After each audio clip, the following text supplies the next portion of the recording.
Africa ajja kuba jali. Ne bakuganya nako z'omwezi 19 omwezi gw'omusanvu 2025 nja kuba Mukaaga ajja kubeera Umtata EC mu ggwanga lya South Africa mubeereyo bungi. Ne bakuganya nako z'omwezi 2 omwezi gw'omusanvu 2025 nja kuba Sunday ajja kubeera Cape Town. Ne bakugamba nti protest for 2026 Black Thursday UK.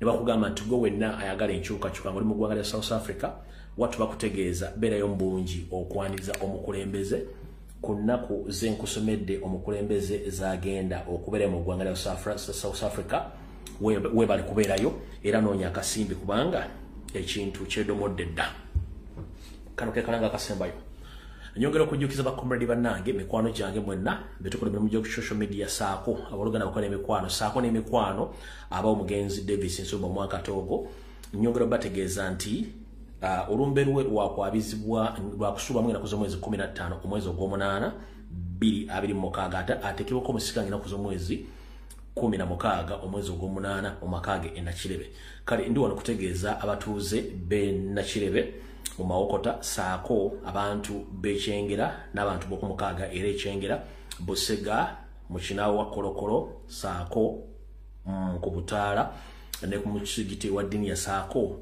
ne mu kibuga wakati mbategeeza nti mukwano gwammwe yagenda ne tumuwummuza emyaka 2 mabega naye tugenda mutwabiza olumbe mu nnaku zenjogedde ezo so yenna ategedde tegeezaako muno olw'ensonga eyo obulango bagukomyawo tugenda tandika video ey'olwaliro video ya lero ngenda bawa akalowoozo mbawe n'ekigulalugi ngenda kuwa akalowoozo n'ekigulalugi kansooke n'akalowoozo kano njala kagendere ba comrade mwenna betukola emirimu gyegimu betokola emirimu gyegimu ku social media njala bawa akalowoozo kano mukatwale bulungi nnyo kabatuule mu mitwe gyammwe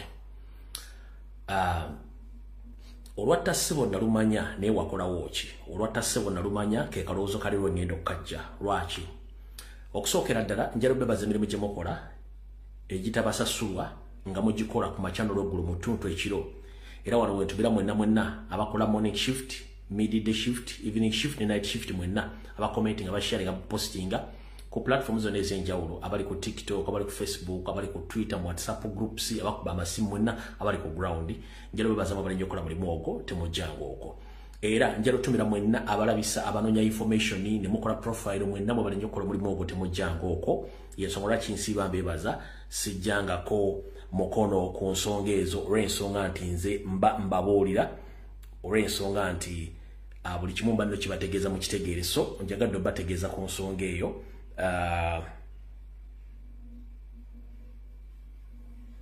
njagadde bategeeza ku nsonga eyo mbenga mu kitegeera kati bwe tugenda mu kalowoozo ka leero njala bagamba bakomredi mwenna bwe tukola mulimu gwe gumu ogw'okudefendinga n'okwogera ekibiina kya National Platform tulina ekintu kye njagala mbayigiriza olwaleero waliwo emizannyo emiteeketeeke mu kalowoozo ka leero gye batutegana tugigwamu nga tetubadde tugimanyi ffenna abasinga obungi tukulidde mu Uganda society gye tukuliddemu tumanyi ababbi be bani ku kyalo ng'omutegera nti mubbi ne bakuba endu ne baga nti oyabbye omanya nti mu kitundu gundi oyo mubbi yababbye tewali kubuusabuusa kalingenda bategeeza mu struggle eno tubadde tumanyi abantu nga bo bafu baafa dda tubamanyi nga ne bwakola ekintu tetwewuunya nti oyo mufu kati abantu abo babaddamu ne babasindika ne basiikinga attention ne batukuliyetinga diversion ku social media baddamu ne batusindikira abantu abo ne bakuliyetinga diversion nga basiikinga attention nga bambadde nga ffe oba balowooza nga ffe naye nga mukimanyi nti baava dda ku mulamwa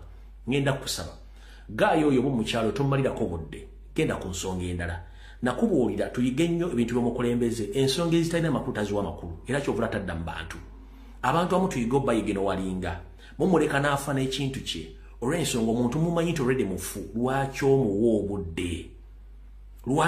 obudde kuba agenda kukumalira obudde ate omuwadde self importance oba omuwadde amakulu temuwa bantu makulu omuntu omumanyi olredde yafa dda si muntu waffe struggle yagiryamu olukwe byakola bibye tebitukwatako lwaki omuwa obudde ngenda kusaba comrade obudde obungi tumalira ku struggle nakuloba ngeri ki gye tugenda okujjako mu 7 abantu abamu tubaleke olw'ensonga tumala obudde bungi nnyo ku bantu betumanyi nti baafa kyobula nze soogera ku bantu oli bwabanoonyako olutalo ndumulekera n'alubeeramu yekka n'alumaliriza nga sina budde bwe so njala bategeeza abantu abamu oba baliko bakomredi baffe ne bakyama obwongo ne babatwala mubaleke bagende omuntu bwagenda kitegeeza nti olugendo lukomyawo eno struggle mmere ya lumbe n'ataaka abaalya Eriya bagendo tuuka, eriya bagendo kuba mu kkubo, eriya bagendo giryamu olukwe, eriya bagendo butagitegera bagiveemu. Kati njera kusaba ekigambo kimu, abantu bangi baali badde ku struggle ne bagivaamu. Ne bagenda nabo busente bugwawo, ne baagala okudda nga obudde tebukyasobola.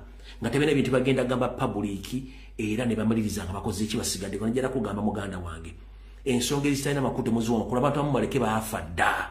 Banoonya kiki bagenda kwogera batwadde obudde n'okulyetenga diversion kikabadde akaloozo kaaliro tuyige ensonga enkulu tuziwa amakulu ezitalina makutu tuziwa amakulu kikabadde akaloozo kaaliro kati kino kiggulalogi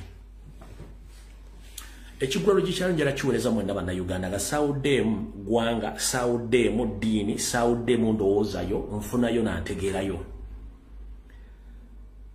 njagala olwaliro gwe ng'omuntu okozesa omutwe gwo.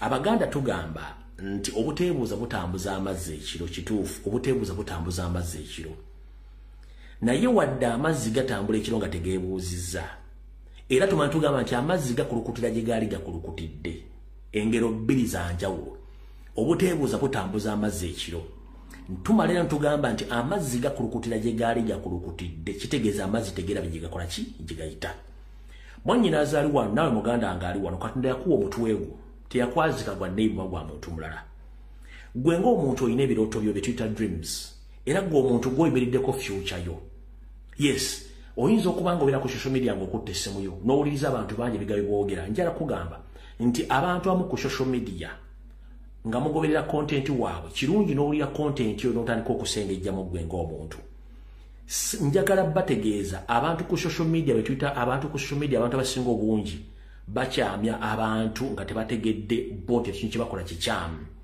lwaki kikyamu muganda wange omuntu gwe bayita motivation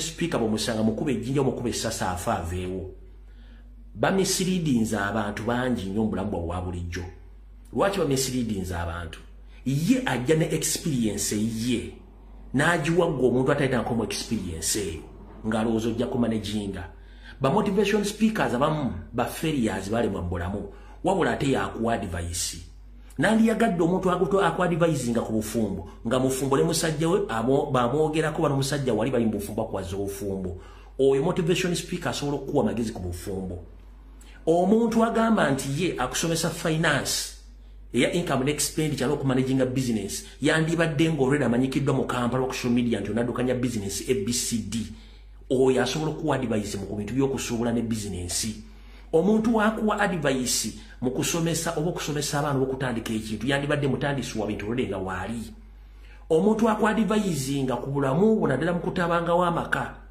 okukolawo ekintu yandibadde ng'ali example ku ekyo kyakugamba ne ba motivation speaker bamisiriidinza abantu the extent abantu abakomekereza nga baluzinze obulamu bwabwe baluzinze ssente zaabwe mu bintu bitakwatagana ndi wano kugamba Abaganda tugamba nti akezimbira tekaba kato lwaki fenne ekyo tutawanya mu nsi muno wakwegeka luba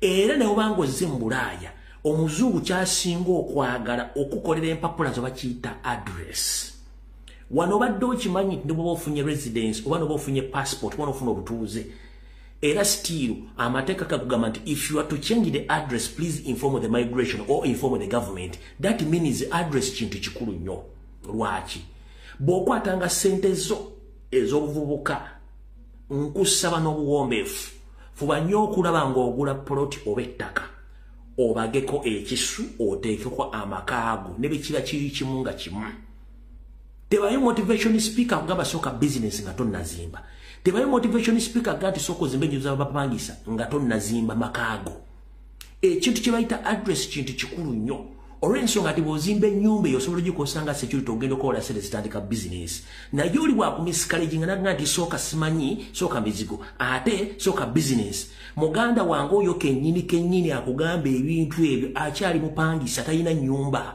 tamanyi bayimira kugula bbulooka tamanyi bayimira kugula musenyu abantu abo temubateekako birowoozo basinze okukyankalanya abantu n'akubulya kano kafuna kano tekafuna naye nga in actual sense is a failure lwaki mukkiriza abantu okubategerera nga buno okutegera balina kwamunguuba ekizibu kye tulina social media ajja mu Uganda ng'erina ba idolers bangi nnyo nga balina mentality nti olwokuba basobola okwogera they can speak anyhow anywhere anytime and motivate people bane bakikola mbukyamu kubanga agenda okugamba ekintu ng'amaze okubuzaabuza olw'ensonga nti yalina interest ye njagala ogenda okugamba nti okkiriza mu ideology y'omuntu ng'omuntu oyo ali exemplary oba kyakulabirako naye omuntu atali exemplary oba kyakulabirako takuwanga amagezi ku nsonga ezimu agenda kuwabya gobadde okimanyi nti abasinga obwavu be basinga okulekanira ku social media nga bawa amagezi wali osanzeyo omugagga ng'alina ebyokukola ng'ali ku social media w'abantu amagezi lwaki kyova olaba toyinza kusanga muntu munnaddiini omukuukuntivu ennyo ng'ensi emukkiririzaamu ng'ali ku social media atandise okubulira enjiri ebintu bitakwatagana nno kubanga akimanyi wowe balina omusanga bane balina omusanga bino bibaga mbitegeere nti mu kigulalo gikyaleero tewali kintu kikulu mu bulamu bwa muntu nga kye bayita kisu oba kye bayita permanent address ge makaago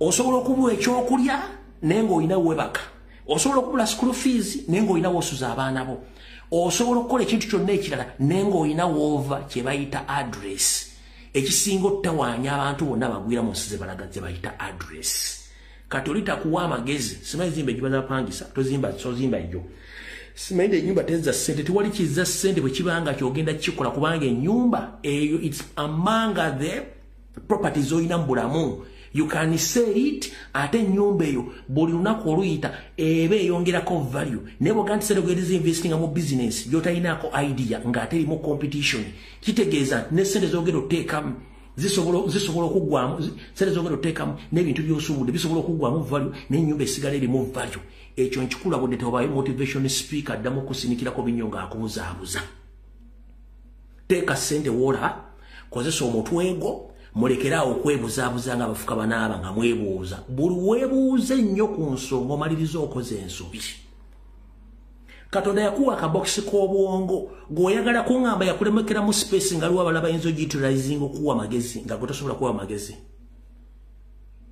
njala kugamba katonda bwe yali akuwadde akabokisi k'obwongo yakulekerawo rizaavu oba mu space mu bwongo nga mulina otuulamu omuntu alina okuwa advice lwaki tokozesa obwongo bwo katonda bwe yakuwa okumakinga decision eziri right gy'oli ne future yo than okuseekinga abantu okuwa advice ku nsonga enkyamu abantu bagenda kuwabya naye ng'ate bw'onoowaba tewali gwe bagenda kugamba nti akuwa amagezi oba akuddiza ssente zo zonoonye nakugamba when you commit on your decision you blame yourself but when you don't commit on your decision you start to blame others because they give you wrong advice bw'oba osazeewo nti ogenda kukola okusalawo n'okutuukirizibwa n'okukola weenenya kitono than okuba nti weetadde ku kusalawo kw'omuntu kwe yakuwadde n'okoleramu ensobi ojja kwenenya nnyo nti singa namanya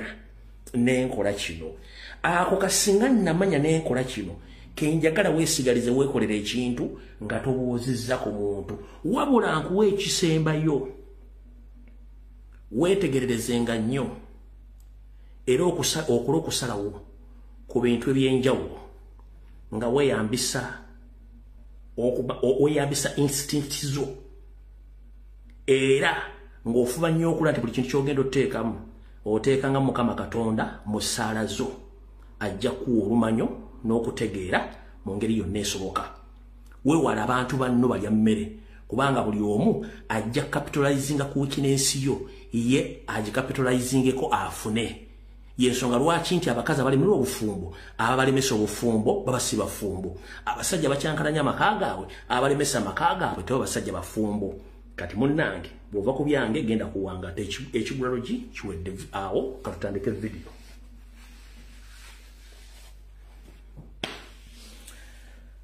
tutandikidde luddawa katutandikire wano alright genda kusaba ba MP ba National Platform wenna abagala ekyukakyuka mutuyambe ku comrade waffe ne wa mutwe Nduwa mutwe abadde mu struggle ebbanga lyonna wabula wetwogera essaawa zino yateekebwako emisango n'ateekebwa mu mbuzi ekogga eruzira. Wabula omwami ono Nduwa mutwe bwe yasibwa mu kkomera yasibwa n'omukulu gwe bayita Charles Atwine ye wiiki eno wiiki gye tukubye mabega wiiki eno baamutadde wiiki ewedde if I'm not mistaken wiiki eno baamutadde Nduwa mutwe n'addayo. Ekyazisizaayo Nduwa mutwe teyabadde be tuyita teyabadde n'abantu basobola mweyimirira nga bamuzinzi. Yensonga lwaki bamuzizaayo naye gwe badde ku fayiro emu ye ne bamuta Charles Twine olwokuba mbu ye yabadde n'abantu abo betuyita substantial sureties yabadde ne ba substantial sureties ye Nduwa mutwe nti yabadde ne ba substantial sureties ku bintu byebagaza comrade Nduwa mutwe mulimu obukadde 5 obw'ensimbi za Uganda bweddu kooti ze yagala kyokka tewali wadde n'ennusu ekuba ennyonyi.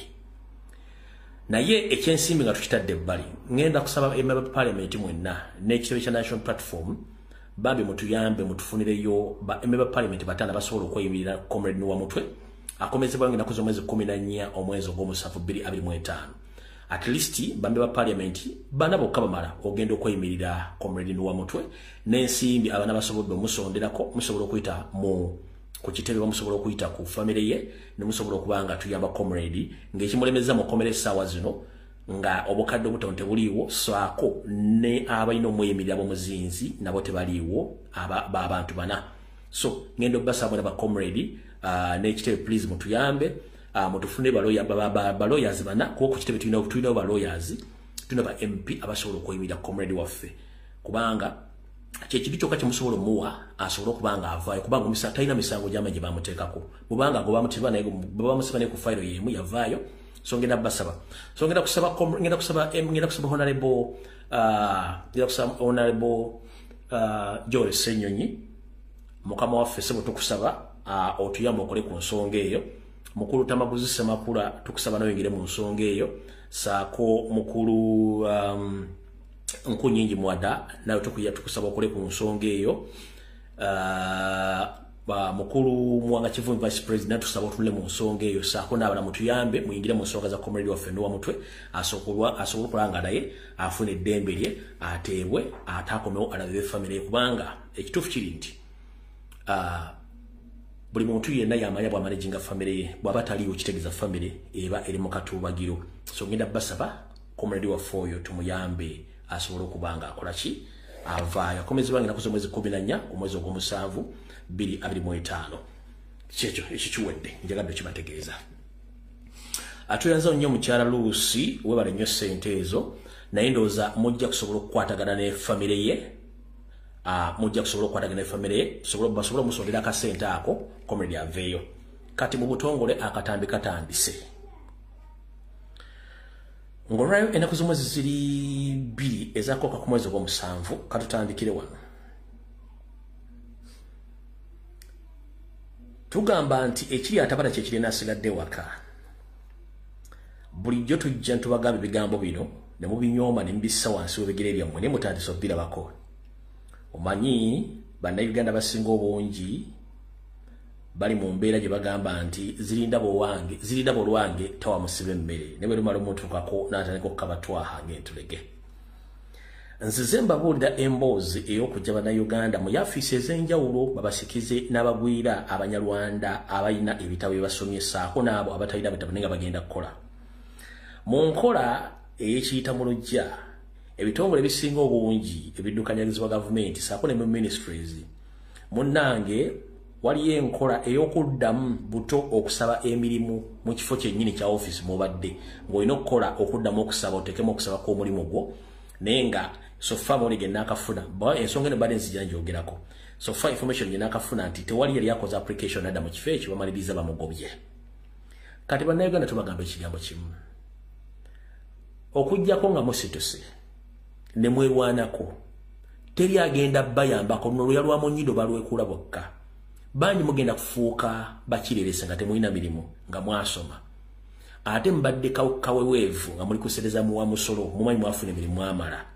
Naye ngenda bagamba bwe mutavaayo kwegatta ku nkyukakyuka na kulwanyisa nakyemalira abasinga obungi mbalayirira bwe muva mu ofiisi ezo muyinza osanga nga Kampala streets ne Uganda ne Kampala ndala mukko nga mugenda facing reality abantu amu gye badde bayitamu nga n'okulya okufuna ekyokulya nakyo kizibu nnyo olw'ensonga bakujje mu office.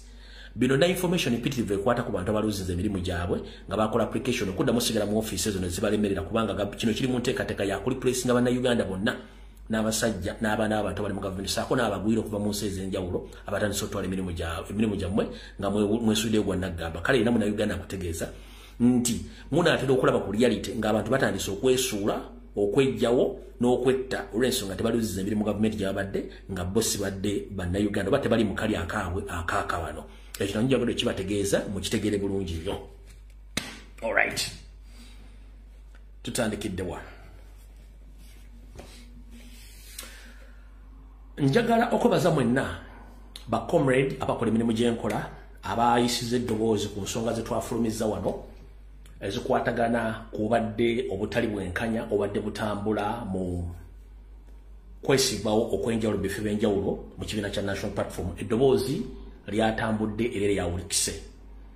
Ngera okubaza mwenna abakoze video ez'enjawulo abakomenti z'abasharinze bw'abalanyi bobalire ddala. Wabula ndi wano bategeeza nti olunaku lwaleero President Robert Kyagulanyi Ssentamu mu kwogera ku babadde ku kitebe kya National Platform ensonga zino zonna azambazizza bulungi nnyo. Azambazizza bulungi nnyo n'azirambulula bulungi nnyo. Era bamaze ozambaza mu kkowa eryo n'ateekawo ne office ey'essimba eyeyimiridde etegeeza nti buli muntu yenna alina okwemulugunya ku bintu by'okwesimbawo nga waliwo akukubira essimu okutiisatiisa waliwo akukubira essimu okujjamu nga si kwe kwagalako bakugambye nti genda mu office ya Vice President akiikirira amaserengeta ga Uganda yakulira akakiiko ako akeeyimiridde akentongodde nga kalisiivinga oba kafuna okwemulugunya kwammwe kwonna.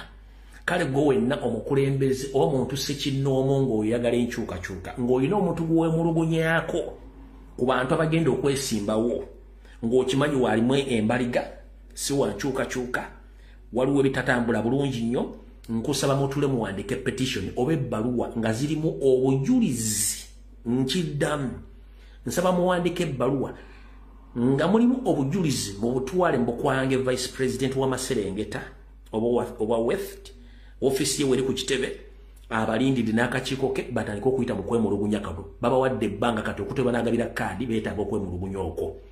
Kino kizze kitya? Kizze olw'ensonga nti ebintu bye twakoze bye twayogedde birina ekintu bye kyaggudde ekyabadde kitategerekeka ekigenda mu maaso mu constituency ezimu mu bitundu ebimu ne kuggula amaaso. President agamba no ekiyita waggulu otega wansi katekewo akakiiko. President addawo akakiiko era n'abategeeza nti teri muntu yenna yina buvunaanyizibwa kujja oba kuseeseetula muntu yenna yeesimbyewo mu kifo okujjako nga bakkiriziganyiza bo ate era ne bawandiikira ekitongole ky'ebyokulonda ekya NUP mu butongole bategeeza tugenda kukola ekintu kino ne batuuzibwa ne bakkiriziganya eri empapula zisinga nnyo mu mikono.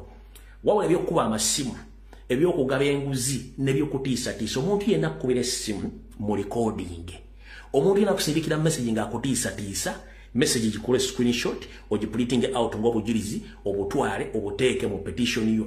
Kati ngenda kusaba kansala mwenna abeekawempe abakampala abalulu mwenna busiyawa mwenna abadde balina okukomplaininga kwammwe nga mutukubira amasimu tutegeezeddwa tubagambe nti muwandiike muleete amabaluwa gammwe n'okwemulugunya kwammwe ku kitebe kya National Platform mukikwase akakiiko akateereddwawo okulongoosa emivuyo gyonna. President agambye nti singa banaafuna obujulizi obulumika Sseddugge yenna ali mu mivuyo gy'okutiisatiisa n'okugamba nti boredi beba Sseddugge mu kibiina omuntu oyo agenda kugobwa era n'ekifo kyabadde apasuulibwa okwesimbako kigenda mugibwako mukitegedde bulungi nnyo. Singa omuntu gwe mukomplainingako munaleeta obujulizi obumulumika nti yabadde emivuyo gino egy'okulya enguzi egy'okutiisatiisa n'okukola ebintu nga tebiri mateeka omuntu oyo agenda kukangavulwa sinakindi agibweko okwesimbawo n'ekifo kyalimu kimugibweko. Kati ngenda kusaba wenna ali eyo mukuŋŋaanye obujulizi obuwandiike obw'amasimu mutwale petition mugiteekeyo. Kati muba banna abadde bakomplaininga mujja mu inbox zaffe please inbox zaffe ziri closed.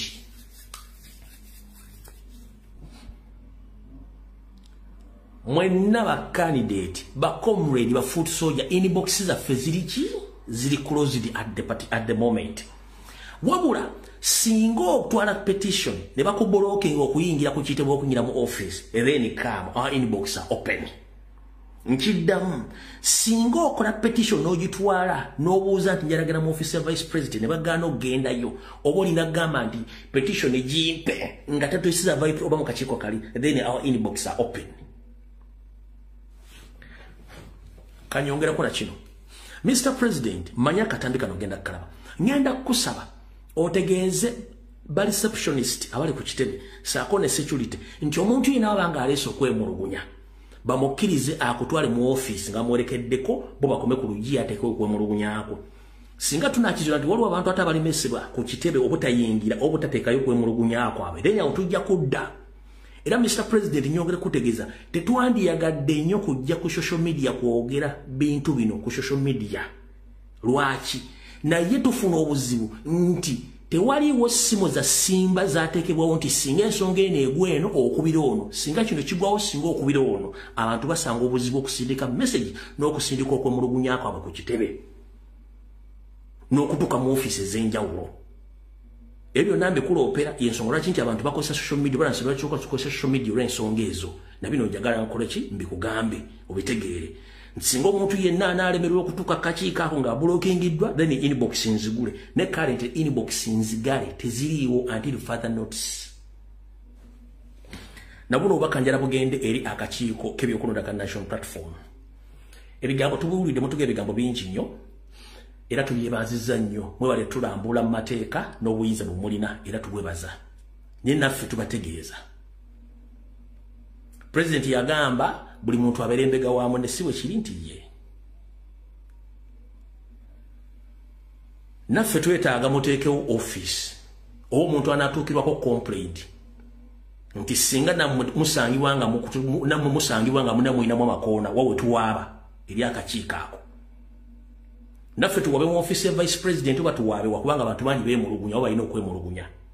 Ekyo nakyo bajja kuba n'okwemulugunya naye nga tebalina ngeri bagenda tuuka kakiiko ako. So twagala bebaza nti ebintu ebimu bijja ku social media biba biremeddwa okutuuka mu yafeesi zammwe ffe tetwagala kujja n'okwogera. No. N'ekira njala bategeeza Mr. President nti n'akakiiko konna n'ekitebe n'abakulembeze. Social media platforms zonna bannankyukakyuka ze babeerako information gye bayisa olumu mmwe temusobola giyisa go ge mazima. Temusobola giyisa. Olw'ensonga mwe abantu public ebalabanga bu officials abakulembeze mutwala obudde to verify the information. Ffe tulina budde bwa ku verifying information kuba tuba tumaze gifuna. Ne mutyo jogera kati ffe tulina nga ba citizen concerned citizen tulina mandate n'obuyinza okwogera ensonga ezo ate zikoze nnyo n'okusinga mu kaseera kano akaakati abaga nti era singa teyali social media ebintu ebimu temwandi bitegedde. Era social media yekoze omulimu ogwo. Kati ngenda basaba nti mwenna bakulembeze baffe ba National Platform please mutuyambe mufune is a way of how people they can contact you to receive the information. Olw'ensonga nti abantu bangi bakomple tebasobola kutuusa information ku kitebe. Information ebeere blockingibwa. Mwenna bakola ku social media baganda baffe mwenna ng'ennyongero bategeeza please press conference mugirabye buli kimu kyogeddwa tugobere amateeka n'ebiragiro. Saagala mugwe mu mayi buli kimu bakibage mukitegedde bulungi nnyo tukole omulimu gwaffe nga bagulina okukolebwa. Kyekyo ebisigadde Mukama atukwatireko. Alright, kati awo tuvuddewo.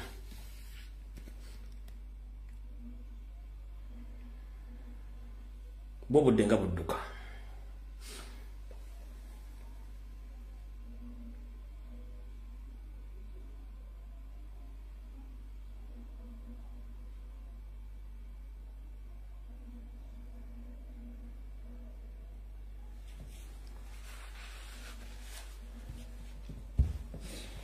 Katusokere wano.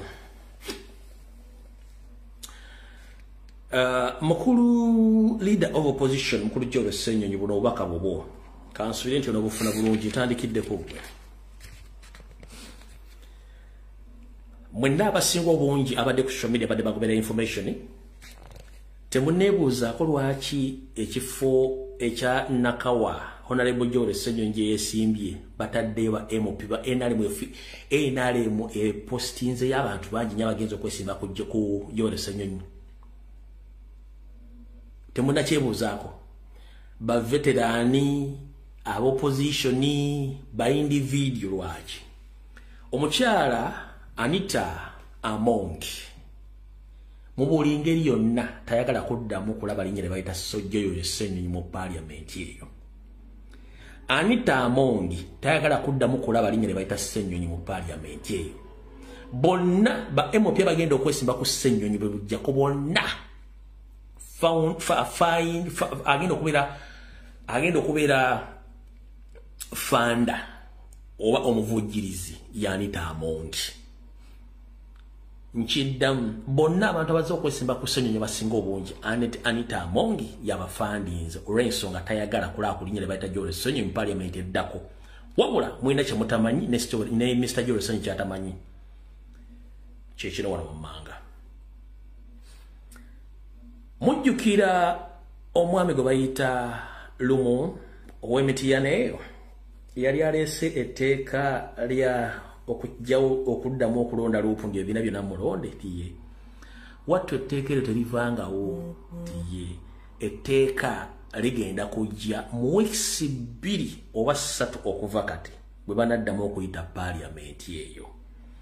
Era ng'etteeka eryo oba bbiiru eyo bagenda gireeta eteesebweko ekubibweko akalulu era eyite esindikibwe Wanyando Yosoferi agisayiringe ng'obudde bukyali era badde mbalonde leader of opposition ng'obudde bukyali. Mukulu Joel Ssenyonyi kutegeeza parliament Anita Among waddamu giyita mu wiiki 3 ku 2 okuva kati bagenda kuyita Lumu aleete bbiru ye bagite bolinge bagiteeseeko era eyisibwe nengeera ab'opposition bonna bumanyi bulungi nnyo bebagenda ogisupportinga ne NRM then era waliwo bagenda okugamba nti beetaaga okulonda leader of opposition nga ekisanja tekinnawugwako. These are the possibilities of the candidate whom they think they will replace Joel Ssenyonyi as soon as possible the bill is passed. 1. Sedduge y'omukubbo Mathias Mpuuga Nsamba. Kuliko n'omusajja wa Anita Among mukwano gw'enfanfe omukulu gwe bayita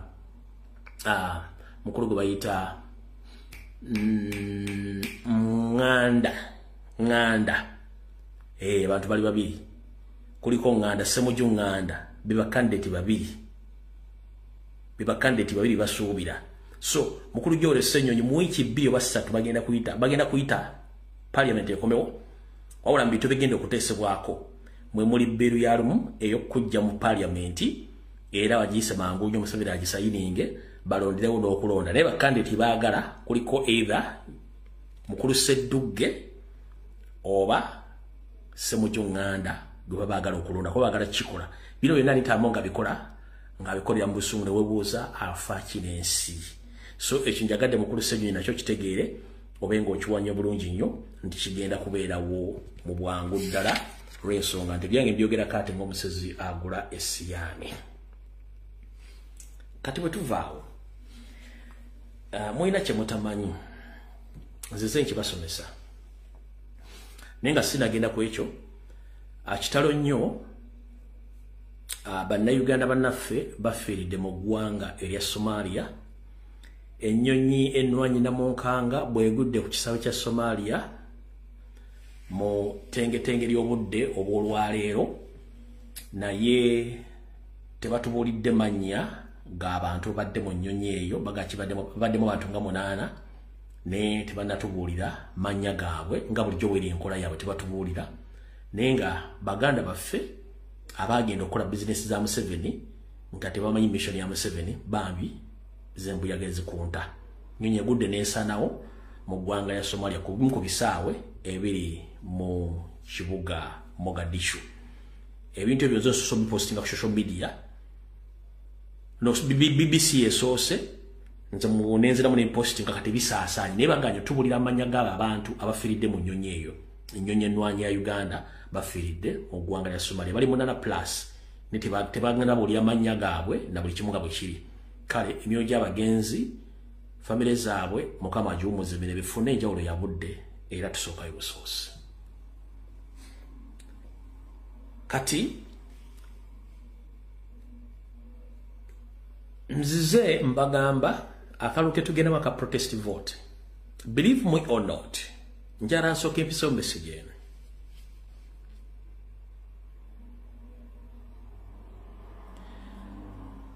abantu bangi abakondemminga abablaminga abayina endowooza enfu eri struggle gye tulimu naye nga akudiscouraginga tayina opinion yonna ku ggwanga eryo kati amalindirizi mangi agatambuza emboozi enafuya takulaga nti awagira enkyukakyuka takulaga nti awagira Museveni wabula yaali awo nga bwe tujjako Museveni kiba kimukolera Museveni bw'asigalako kiba kimukolera wabula Museveni bw'asigalaga amwe temusobola musajja abalemi naye nga ye yasinga okwagala Museveni aveeko naye ate ng'eno ffe abalwana okujjako Museveni ate batu limempindi ku mabega era kati abantu bangi nnyo mu Uganda ne bwe Uganda bali mu mbeera tebawagira tebawakanya naye nga ate badiscouraginga nnyo struggle abo bangi nnyo kati abantu ekikula ekyo babayita bannampawengwa mu kubeera bannampawengwa wattu temubanenya lwaki ekiseera kituuka ng'omuntu abuliddwa waalaga ng'ali masaŋŋanzira ng'abuliddwa essuubi lwaki babulwa essuubi ojja weetegereze omuntu atalina kyafiirwa na kyanoonya abeera mubi nnyo omuntu atalina kyafiirwa na kyanoonya abeera mubi nnyo bwe weetegereza abantu bali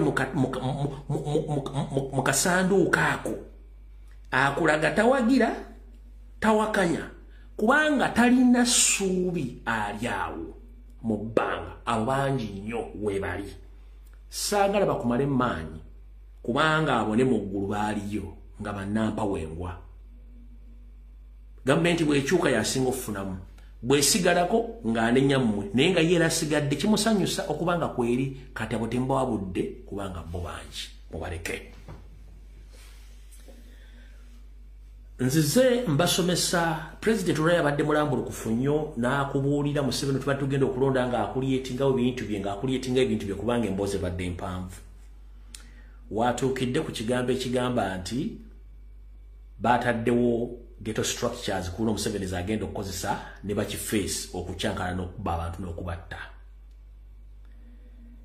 era n'akugamba nti Museveni agenda kukozesa ab'ebyokwerinda agenda kukozesa abayito ab'oludda oluvuganya okusaanyawo n'okulwanyisa ekibiina kya National Platform ng'era baakitandise dda naye mu nkola eyo nzize mbasomesa mission ya Museveni gyazza agamba gibadde mu opposition bagenda creatinga coalition ebibiina okwegatta okulwanyisa Museveni si we lusoose naye mwina kye mutamanyi kye njagala mbasomesa olwaleero mu nkola eyo wiiki ewedde nabagamba nti nze nakonfamingako biliyoni zaali 8 ze bawa Ssedduge Mpuuga biliyoni 8 ze bawa Ssedduge okusaanyaawo Nuupu ngera alina ssente had his disposal nakonfamingako biliyoni 8 nenzibagamba nti baziwa Mpuuga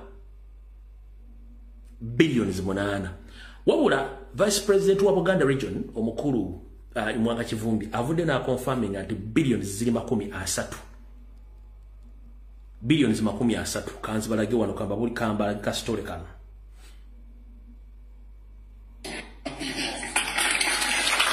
good enough in the next 2 to 3 weeks I'm winding up my parliamentary work of PAC from August I'm around full time I'll be here at this headquarters to sort out Central Region because once you sort out Central Region Museveni what we are working for is very clear. Today, if any of you goes to the airports today, you are going to find a group of young men and women going nowhere, going where? To the Arab world, in a desert, to do the odd jobs. And those Those ones have from senior 6 up to master's degree. That's the caliber that goes out of the country. Senior 6 up to master's what? Degree. All of you are aware today, if you have a child or a sick parent or a sick brother and sister, and you want to go to any government hospital, if you don't have money, you're not even, they call it consultancy. They'll not even look at you. How do you go to Monaco and the first thing you do is a bank and Uganda Revenue Authority? Even to park there, you pay. To enter university, you pay. So guys, gentlemen, do you have a choice? Let's get rid of this gentleman yesterday. As I said, my role is simple. I'm going to be moving around Central Region, Mr. President. That's where the big task is. I'm now ready. I don't need any of your fuel. I don't need anything. Whatever constituents that needs me, I'll be there. Good enough, in the next 2 to 3 weeks, I'm winding up my parliamentary work of PAC. From August, I'm around full time. I'll be here at this headquarters to sort out Central Region. Because once you sort out Central Region, Museveni is gone. And we are going to ensure we should. Don't worry about background music. Don't about, he has, by the way, you are narrating, I have information. And I better tell you, he's investing 30 billion to disorganize National Unity Platform. And some groups have already received that money. And we are aware of. But we are going to tell you, Jesus Christ, to try this. Muwulidde bulungi. Billions amakumi aga zibadde okukyankalanya National Unity Platform. Akafaananyi kano ka trendinze nnyo naye temwategedde lwaki ka trendinze. Kamala okwongerako wano ekitangala. Akafaananyi kano ka trendinze nnyo naye temwategedde lwaki ka trendinze kano. Akafaananyi ako ka trendinze nnyo naye lwaki temwategedde ka trendinze. Buli kibiina kya byabufuzi kyonna kirwanyisa omuntu wani omu Kyagulanyi Ssentamu. Buli kibiina kya byabufuzi ekipya n'ekikadde bonna balwanyisa omuntu wani omuntu omu Robert Kyagulanyi Ssentamu. Kati kansoke mbajjukize nzize mbagamba nti bagenda teekawo obubiina bwonna bugenda kwekuŋŋaanya bukole kye tuyita collusion nti bwagala kwekuŋŋaanya buteekewo mbobuleete candidate omu. Ekyo si kye kigendererwa kyabwe. Kigendererwa kyabwe kyekiriwa. Mukimanyi nti National Platform yawangula akalulu akawedde era amazima gali twafuna bambe ba parliament abasukka 1,200 bonna Museveni n'abasazaamu n'aleeta ababe. President Robert Kyagulanyi Ssentamu yawangula ebitundu 75 ku buli 100. Simon Bakama n'awalangira mukamaawe. Kati era tubadde mu government eno nga ffe tusinga mu babaka bangi mu parliament naye ng'ate babalwana ngenda namwe bakozesa okola emirimu gya Museveni. Kati wetwogerera essaawa zino bakimanyi nti akalulu ke tugendamu abantu bakooye. Kati ebibiina ebisigadde olwedde bibadde birwana National Platform kati kye baagala kye baatidde nti tebaagala babadde ne stronghold National Platform esimbewo abantu baayo ku bantu baabwe. Bano kye kibasindisa amangu bajje bakole collusion oba okwegattako ku bibiina by'ebyobufuzi kubanga omwegatta mu bibiina by'obufuzi kitegeeza nti National Platform teyina mandate kusimba ba MP mu bifo ewali ba MP bebibiina ebirala tebibadde birwanyisa National Platform. Bokitegedde ekigendera kya collusion eno tebaagala National Platform esimbe babaka baayo babantu baabwe mu bifo ewali abakayo ebibiina bwe bali nti bajja bawangula.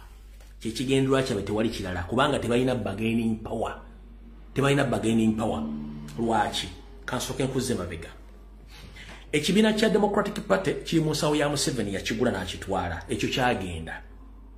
Ekibiina kya FDC bakyawulamu DP eyanajja n'enkumbi, bakyawulamu FDC eyanajja n'enkumbi, ne bakyawulamu n'eno eri Katonga. Oluvannyuma eyafuuse PPF. Ekibiina kya FDC kye kyavaamu Democratic Alliance eya muntu kati era olabye coalition ne badde etandika Nsereko yatandika ojogerako Mpuuga yajogeddeko ye muntu n'abantu be yavaayo nga yombi nabo bazzemu ne beegatta oba mukategedde muntu yava mu FDC nga balwanye era nga bayombye n'agamba you will see who is a real mole mujja kulaba molo mutuufu kati molo mutuufu ate muntu yeekwata ate n'ekibiina kya molo bwe yayita nti molo Besigye bebasoose okwegatta ne bakola memorandum of understanding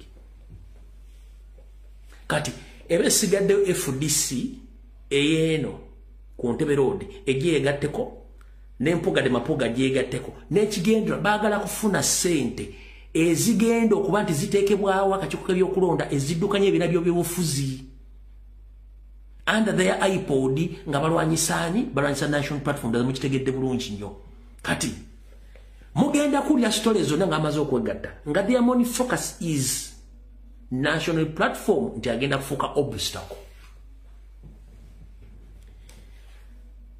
This time around sirowooza nti president agenda kwegatta mu bintu ebyo era bwe nalaba nga president yeegasse mu bintu ebyo nze nja kudda ebbali ntunule ndaye bulabi kyesisuubira nti agenda kikola nkiddamu ero emeeting ebadde manjala kuwa information nga nkwerako ne evidence saagala oba omusajja byayogera nga tetubitegeera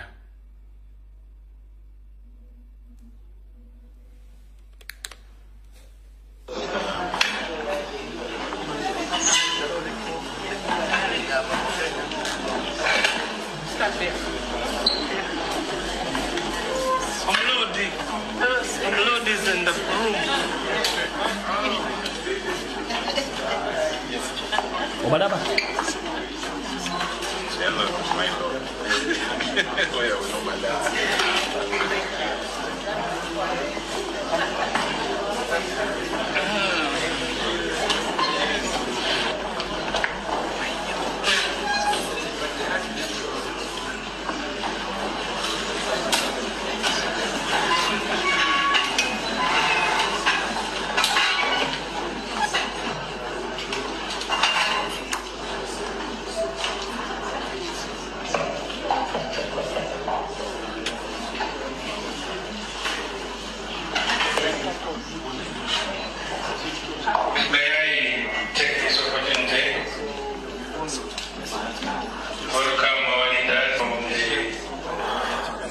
sigenda kulwayo kati ne Ssedugge naye najja naye n'ateekayo ekikye naye n'atega all forces of change in this country. We are ready, prepared to listen, even be advised, participate as the DF in undertakings jointly by the opposition to see a common charge at change. We commit.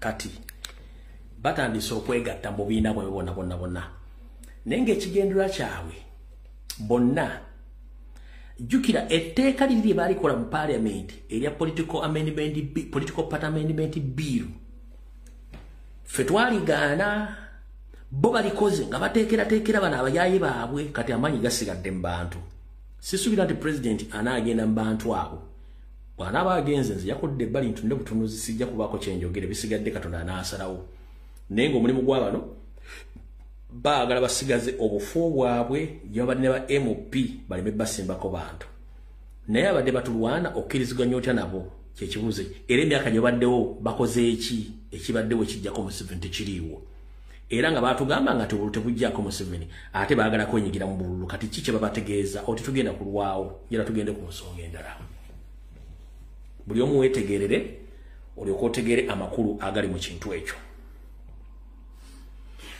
abasinga obungi mwakubidde essimu munkubira amasimu bannaaje ebintu bya Piraato biki nabaganya ensonga za Piraato nziri bbali nga Nasibu yeesambi ngalabi naye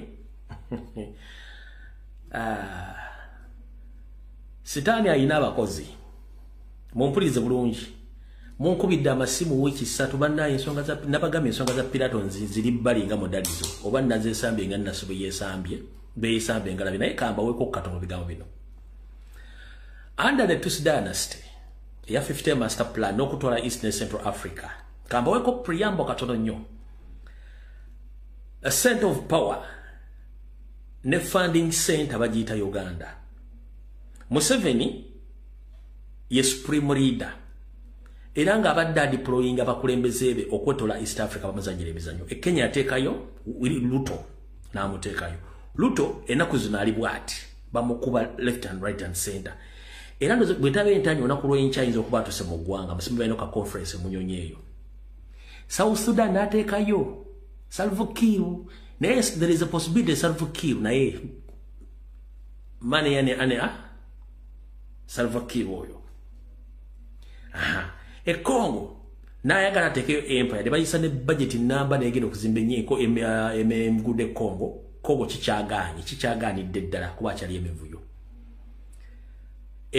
Tanzania ali nsi nnungi naye okuva yakwatagana omukazi Tanzania yonooneka ennaku zino bakwatira ddala abantu babasibira ddala battira ddala Tanzania. Burundi yo teyayagala kumanya yafuuka nonsense. Kati owamukulu Pilato ebintu bingi ebiri ku ground wabula Pilato wonna buli muntu yenna Kebere TV kagabe mawulire buli muntu yenna ali bwati wabula kye bakola bakulietinze diversion okuretrievinga videos zonna enkadde ez'omukuluzi yaliko mu public zebaziza naye abannansi bakimanyi bonna basirise babyogera mukitegedde. Amefuga geggwanga eryo gabeerayo nga lumu ogw'omusanvu buli mwaka nga lumu ogw'omusanvu wabula era Pilato talabiseeko ku meefuga ago talabiseeko wantu wonna talina walabiseeko. Kati n'olw'ensonga eyo dynasty yaabwe etandise okujjamu ebituli olw'ensonga nti nabagamba Katonda yasinga enkwe oba pulaninga kino yawa pulaninze kiri Congo byafa South Sudan nayo tekitambula nga byakibala Kenya tekitambula nga byakibala Rwanda tekitambula nga byakibala Burundi yokka yekyamulemesezza. Kati mwenna njagala mubere careful nnyo ku nsonga ezigenda maaso mu East ne Central Africa wakati awo olw'ensonga nti ebintu bingi nnyo ebigenda okubeera unveiled very soon mugenda kutya naye nga kyemulina okumanya nti ensi bwetambula si bwe mugirawo ensi etambula goba opulaninga kiranga ne Allah apulaninga kirala kubanga ensi ebaddemu basajja abanene abakambwe ennyo abatiisa wayabe ewafiira omuzira tewaba wanene nnyo wabeera omuzira afiira watono nnyo tafiira wanene. Kale njala bagamba buli munnayuganda gy'oli ba n'essuubi ng'otaddemu amaanyi ba n'essuubi nti buli kimu kijja kutereera ng'otaddemu amaanyi. Abasajja abaali ab'amaanyi g'ensi ebatya tebalinayo walabikirako ku maapu y'ensi baggwako. So temusuubira nti mugenda kubeera mu njege lubeerera tulina kwesalira kulemerako mutegere bulungi ekigenda mu maaso naye nga njagala bagamba mulya ne mwebaka mulina ebizibu naye abasajja ekintu kyabwe kirina ebizibu. Muganda wange tulanga osula mu kiyu kimu nga n'emisana olya lanchi yokka ekyeggulo tolya ne breakfast togirya nga abalina sente at their disposal basula ku acres and acres basula mu 5-star batambula mu business class batambula mu first class tebeebaka balina ebizibu twamanyi kikigenda kuddako enkya neggo wattu bakunyigiriza naye oteeka okubanga obulamu buli bulungi okusinga bo. Lwaki obulamu buli lwaki bali mu mbeera eyo? Bayise gubayita musajja wa Katonda nze gwe sikkiririzaamu najja n'asabira buli omu gwe yasabidde gwe yasobodde gwe yasabidde wabula kyemutaataddeko nnyo mulamwa kyemutaataddeko mulamwa nakibanyumiza luli ne mugaano kiteekako mulamwa. Nabagamba nti bawala ba Nnyando Yosoferi bamugamba ffe tetugenda mu buwaŋŋanguse tuweeyo ekintu kino tusigazeeko bye tunaasigaza naye Didigi ne Kisawovuga be bafuuse obstacle mu bulamu bw'abaana bano abaana bo baakitadde bakooye ekintu kino kati saagala obeere confused obuzibuzi bwe Benny Hinn bwe yagambye omwana ono nti amulaba mu future era agenda kubeera promoted kati kansooke nkubuuze nga gwe omuntu ategeera nga gwe omuntu ategeera mu video yali ngikoze nga ndikkamu nnyo Patience agenda kubeera promoted muki kiki ekira kyetaga musa agenda fuuka katonda agenda fuuka president agenda fuuka first lady agenda fuuka ki okuva ku ekyo kyalina kubanga buli kyetegesa mu bulamu akina kati promotion kijja badde amugamba njagala osooka otunuulira essimu yo bw'oti mu maaso ng'ogikutte togenda kubeeranga na ssimu ero beera ng'ogitunudde mu maaso ekiseera kituuka n'ogitunulako emabega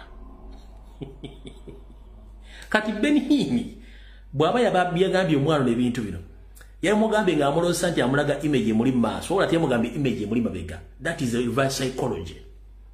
Omwana ono ekyadde kimukaabya alina kyatasobola kugamba public ng'akaaba ki bizibu ki byalina ngera ku bizibu ki byalina byadde bimukaabya Pastor Redde sente diriwo buli kimu weekiri yabadde akaaba ki alina ekimutuulidde kimutamanyi bana abantu basula bubi ngoyagala kumati basula bubi Museveni okuva mu State House Entebbe ogenda gyalaga oluguudo baluga 4 hours teri board esala teri ambulance esala teri wakigira esala teri muntu yina for 4 hours baba ali bulungi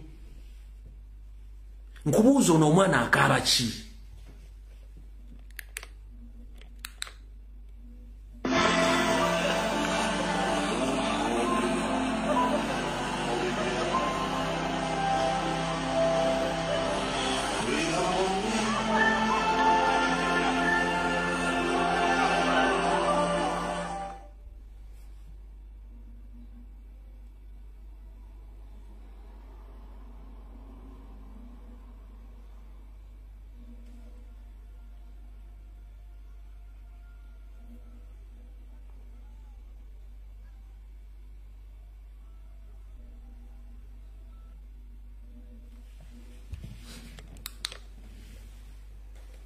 ekikaabya omwana oyo yakimanyi baganda babiri bakimanyi kubanga ekintu kino bo balanje kiraga wabula bali abakyayina amaanyi g'emmundu abalooza nti bayinawo space bwe buzibu abaana bano oyo takabambo yalinyiddwako mwoyo mutukuvu doderi teriyo mwoyo mutukuvu ku nsi taliyo waki mwoyo mutukuvu taliyo kankunyonyole Bwolekera ku machano otegera nti katonda ogomenye manyidde ojja kusevinga obudde n'ensimbi mu America eri abalema mu nsi yonna wali abalema mu Uganda abalema bangi eri abaagala okuwonyezebwa bangi ne tebawona kubanga bali mu deception zino church z'abalokole zikolera mu deception so they deceive people that they can heal people and they can make miracles which is a lie. So, gotulowooza nti yakabye alinyiddwako Holy Spirit. No, that is not Holy Spirit. Ayina pain ekintu kyayitamu ngalaba kimanyi. Bw'otunulira engeri gy'abadde asabisaamu Janet ne Museveni ng'olaba alimu something is wrong, but they can't admit that something is wrong. Ekyo njagala mukitegere bulungi nnyo. Tebakulya ssente. Omanyi olina w'otuuka mu nsi nga oli mu kisenge bw'omu n'osooka ne weetunulamu ne weeyitamu. Abasibiddwako balina experience eyo bw'oba oli mu open space ng'otambula tobeera na kulowooza kungi kubanga buli kimu wookirabako ne bw'oba osibiddwe wantu wamu ng'oline katugambe bakusibye oli mu kkomera olowooza nnyo opulaninga nnyo na biki by'ogenda okukola naye olukuta byewapulaniza ne byolowooza mu kkomera bivaawo naye ebiseera bisinga bw'obanga oli bw'omu olowooza nnyo ebizibu byo ne bikujjira buli kimu n'okiyitamu n'olowooza ne bikubaddeko ebbanga lyonna mu bulamu bwo ne bikuyitamu right now omwana ono n'abaana bano balina kye balaba ekintu kikyamu nze mbawa information ekwata ku famire na buli kimu bwe kiri omwana ono n'abantu abali mu famire abamu bakimanyi ki ekijja naye waliwo akaguubiro batayagala kumanya kintu kino wadde kiraga kati bakulya ssente ti Benny Hinn yazze nti alina kye yawonyezza just yekyo munga togenda simanyi yonna promotion gyalaba That is a deception, a big lie, because he lied her nti asobola okuba nti yamuwadde future. Teri future. Nkugamba otunula esimu yo wano mu maaso. Tayi bwetuuka n'otunulako emabega. Kati bo mwe bawadde ekintu nga mugende nti yamuwadde talina promotion ejja kuba buli kimu akirina. Just nti omwana oyo yapassinga message mane balimye okutegeera. Bw'abanga alina ssente, balina emmundu, balina buli kimu ekyetaagisa, alina n'ekkanisa basaba, yandibadde abeera mu nju yeemu ne bazadde be nga bakyawamba abaana bakyatta abantu. Ne batuuka okusindika abasajja ku street bakuba abaana abo batubiremu n'abasirikale nga teri wadde avudde kukola public statement. Njagala ombuli omwana wa Museveni yali avuddeyo n'akola public address n'ayogera nti kino kikyamu, kino si kikyamu. Lwaki tebayogera?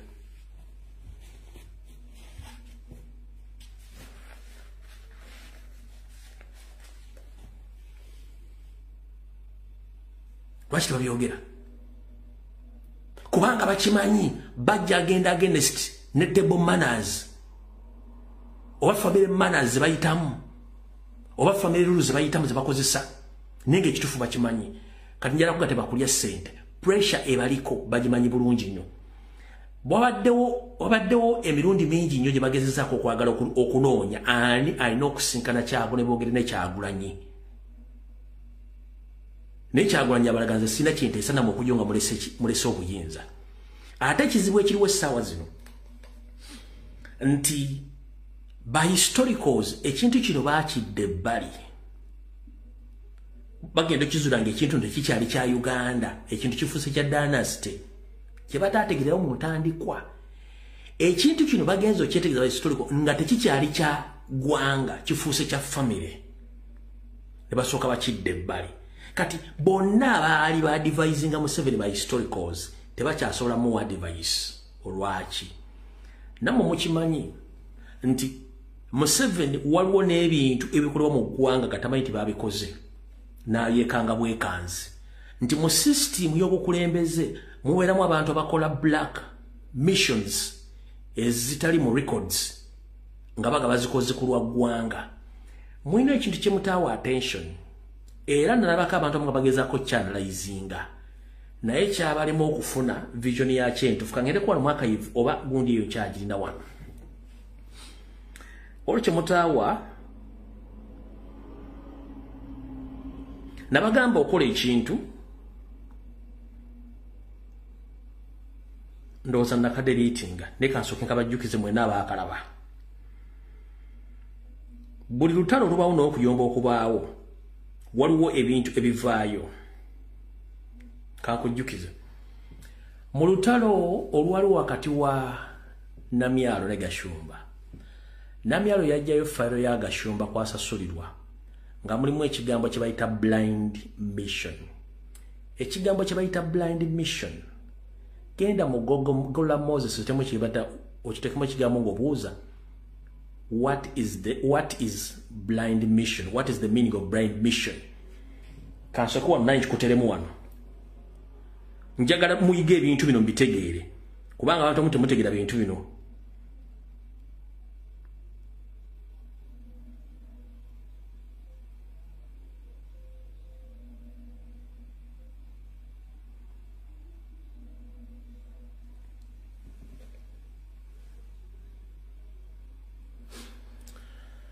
Kati blind missions ebiseera bisinga gye emirimu egikolebwa nga giri off records nga digiteekeddwa kumanyikako ng'omuntu bamukozesa emirimu. Kati mu Uganda emirimu egisinga obungi egiri off the record gye emirimu gy'okutta abantu, okuwamba abantu n'okubabuzaawo. Tebakulambulira nti blind missions ezo zakola. Blind missions ki zakola? Mujjukira saga y'omuwala eyafiira e Kolomo Bbaala ne tubabulira mission biki ebyaliwo. Kati waliwo kategori z'abaana abawala n'abavubuka bakola emirimu egyo nga gya eliminating abantu. Ezo zimu ku blind missions ze bakola.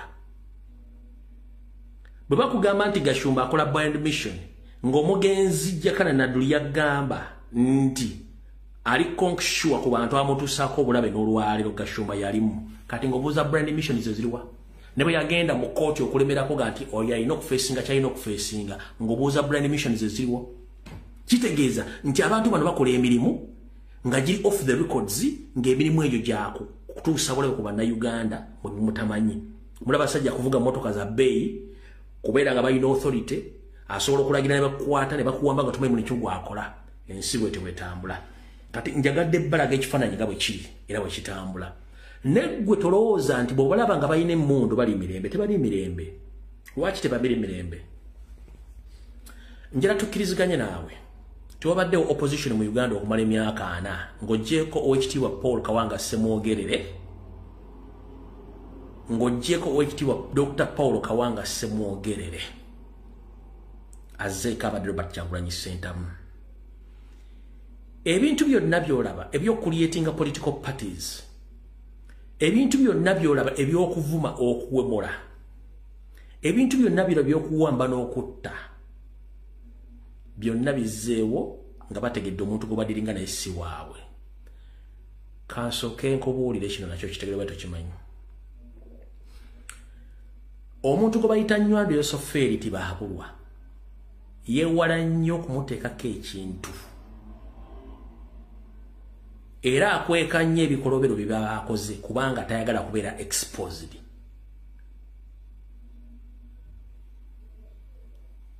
lwaki bwe yali agenda mu nsiko mu 19 ensonga ze yawa mwazimanya bulungi nnyo mwalimu okubba akalulu mwalimu okuwamba abantu n'okubatta so teyandiyagadde nnyo bikolobero ebyo yandibadde abikola bibeere mu public naye yeesanze nga social media mufuukidde ekizibu ng'ebigiye ku mmeeza bitaddewo kati wulanga waliwo rampant kidnaps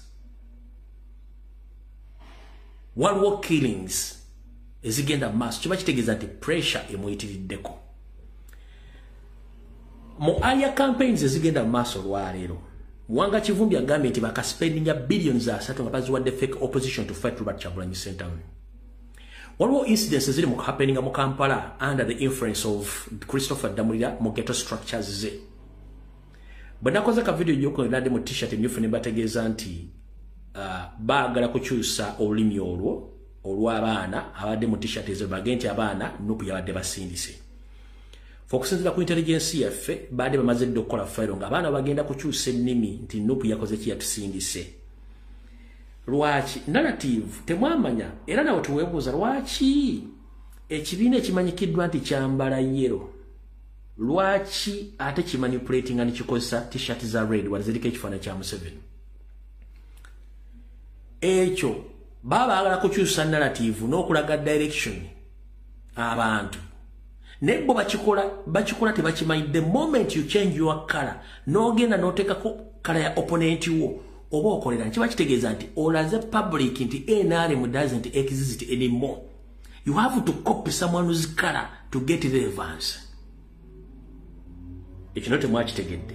Oli Namyalo bwe yakola ekintu ng'akikolera NRM baprinting t-shirt ezimwefu zalimu bintu bingi nnyo ku kyo nga bwe baga nti wandikola ekintu okulumya omuntu n'owuzika ng'oyamba buyambe ekkiriza bo balowooza nti bw'oprintinga t-shirts emyufu n'oziteekako Museveni kijja kupulinga cloud ejjekomewa Museveni, which is wrong. But unfortunately bw'ataamanya nti bw'oteekako red shirts n'oziteekako Museveni kiba kiraga nti NRM and yellow color doesn't exist in public.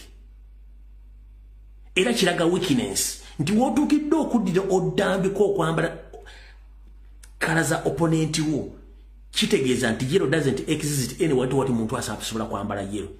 Kati wano mutategedde abaana bonna abaakubye abantu mu Kampala badde bambadde yellow.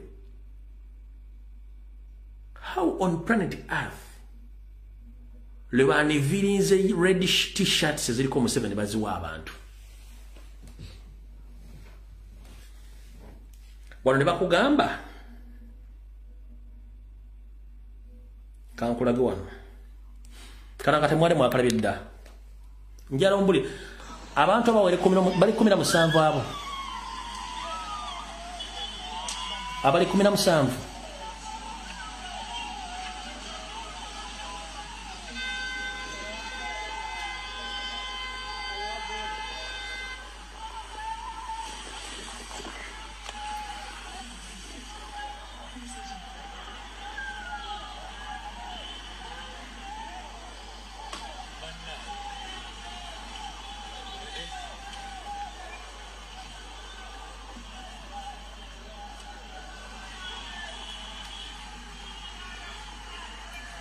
Abali 17.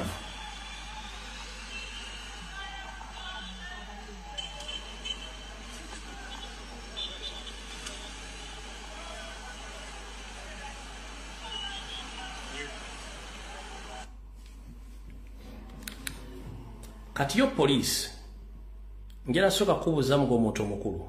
From that view of that short video, can you identify any person in that video? Can you physically identify any person in that video? So we identifying obo so kuzula omuntu nti ono yono. Police yafunye eti abantu awe yakotte.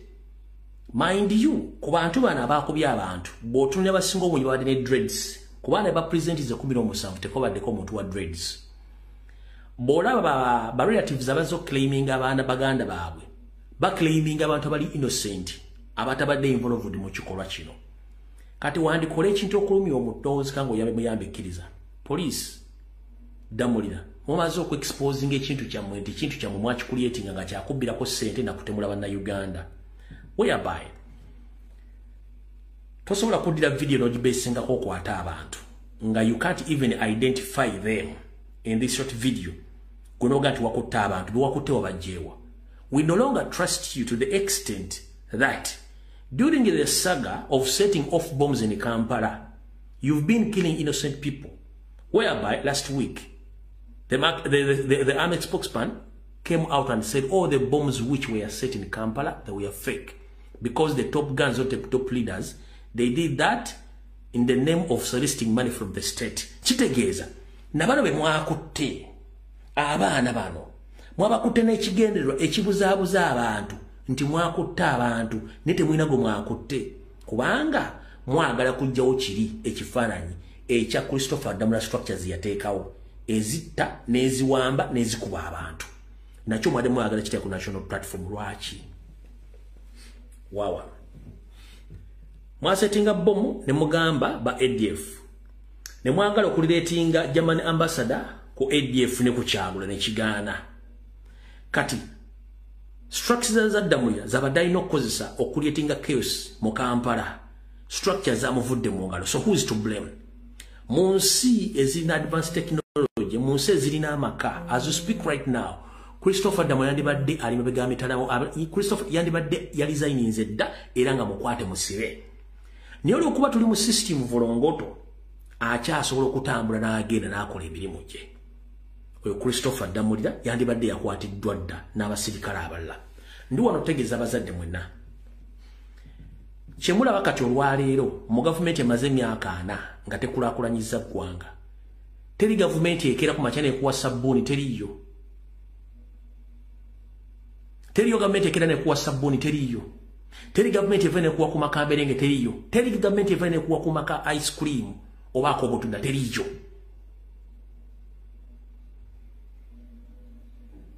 bano bali mu area campaigns olw'ensonga batidde and they are going to spend billions on money before elections ate nga tebajja kawangula lwaki nkugamba ebigambo bino bwe tutunula ensonga nga bazigenda mu maaso olwaleesaazi mu Kampala n'ebitundu ebirala by'eggwanga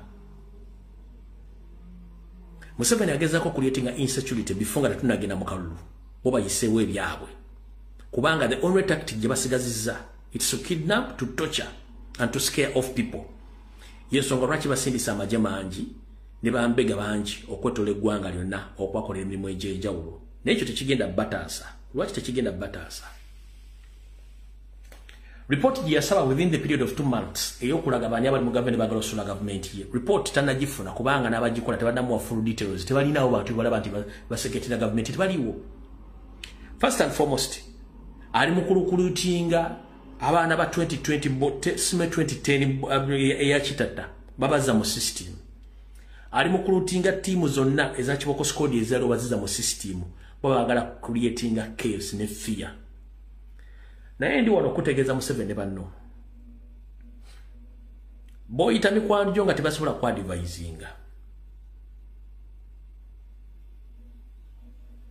ne boyita benganda zo nga tebasobola ku advisinga kugwanga wajje livudde ne jira liraga wandikomekereza ngo osanguddwa ku mapu y'ensi otya teriyo yawaayo mwana we kabere muzaddewo genda kulwana kuleeta government ya NRM nga mugenda kukola ebikolobero bino. Tetwandiyagadde nnyo kubeera mu ntalo za kuwanyisiganya bigambo, okuvumagana olw'ebyobufuzi. Kubanga ffenna, the ending point, it's all about Uganda as a country. So if we don't come out to speak about these problems, no one is going to speak about those problems. Good enough, but for us, we can come out publicly and they will talk. But there are some people who can't even come out to speak or to talk.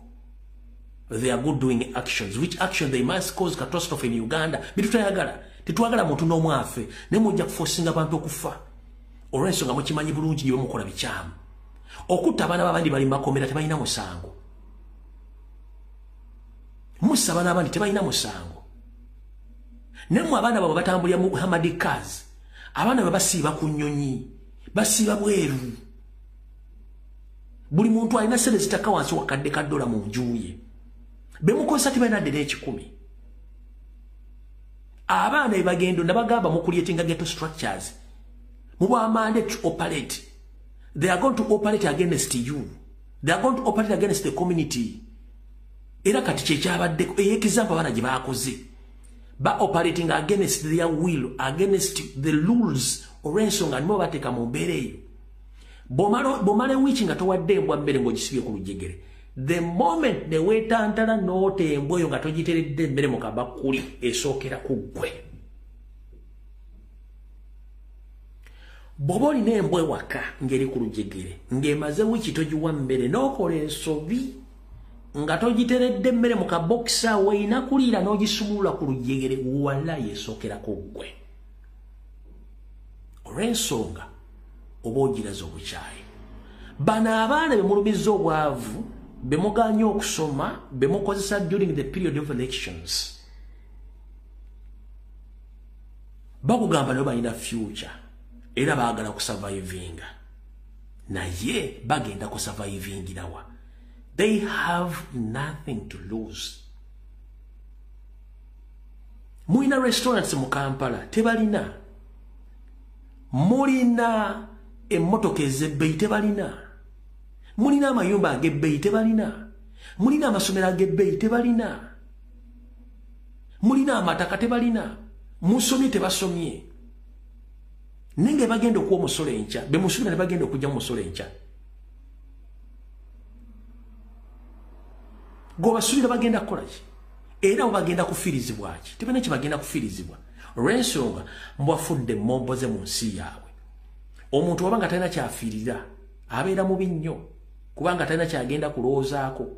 Abaana be tebalina kye bagenda kulowoozaako nti oba nina omwana na bizinensi agenda kukola ekintu ekikyamu. Mwe temunnakimanya. Mujja kimanya ng'obudde bugenze. Mu Haiti ekiriyo yeyo system gye beekulyetingira. The situation which is taking place in Haiti right now, it's the government which created that situation. What Damolia is creating now is going to refer to that one in Haiti. It's the government who created those gangs in Haiti. Now the government is paying the price. Nyando ne Christopher Damolia. Eggwanga ne bayita Haiti kati failed state. Government yennyini ya creating anga gangs abo okulwanyisa opposition. Kitu sekiseera nga tebakyasobola kumanaginga gangs ezatenga over eggwanga. Ne batwala abasirikale okuva e Kenya bakontrolinga gangs zizaagaana. Christopher, the same mistakes which happened in Haiti, the same mistakes now you are doing in Uganda. Ate fun enough, in Uganda we know each other because Uganda is a very small country. We know those ones who have money, their properties, where they stay, their children. Buli kimu tukimanyi bulungi nnyo. Abaana abo tebalina kye bafiirwa. Kijja kuba kizibu nnyo okuddamu okukontrolinga omwana aluzinze okutegeera n'aluzinze eddembe lye n'okumanya kwe ne wisdom ye. Ate si baana nno kati kankutegeeze. Eriyo abantu abakulu be mwafiiriza future zaabwe. Bali mu late 30s, 40s baluzinga hope. Bangi. Mwe mwalaba abavuka bazze ku kugundi kukola kumukwekala mu t-shirts. Eriyo abantu bangi bali mu 30s, 40s baluzinga each and everything they had in life.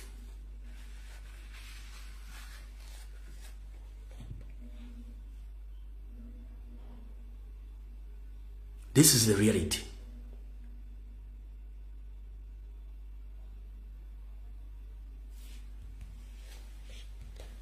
Mumukuliyetinga ekintu kyammwe kijja bbalya.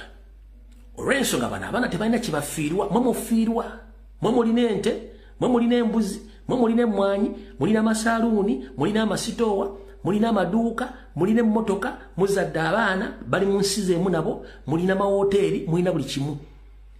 Okwokya Kampala ng'abaana beekyanze tekitwaladde wiiki ennaku ezi. Akakampala kaba bakasa awo bennyini abo.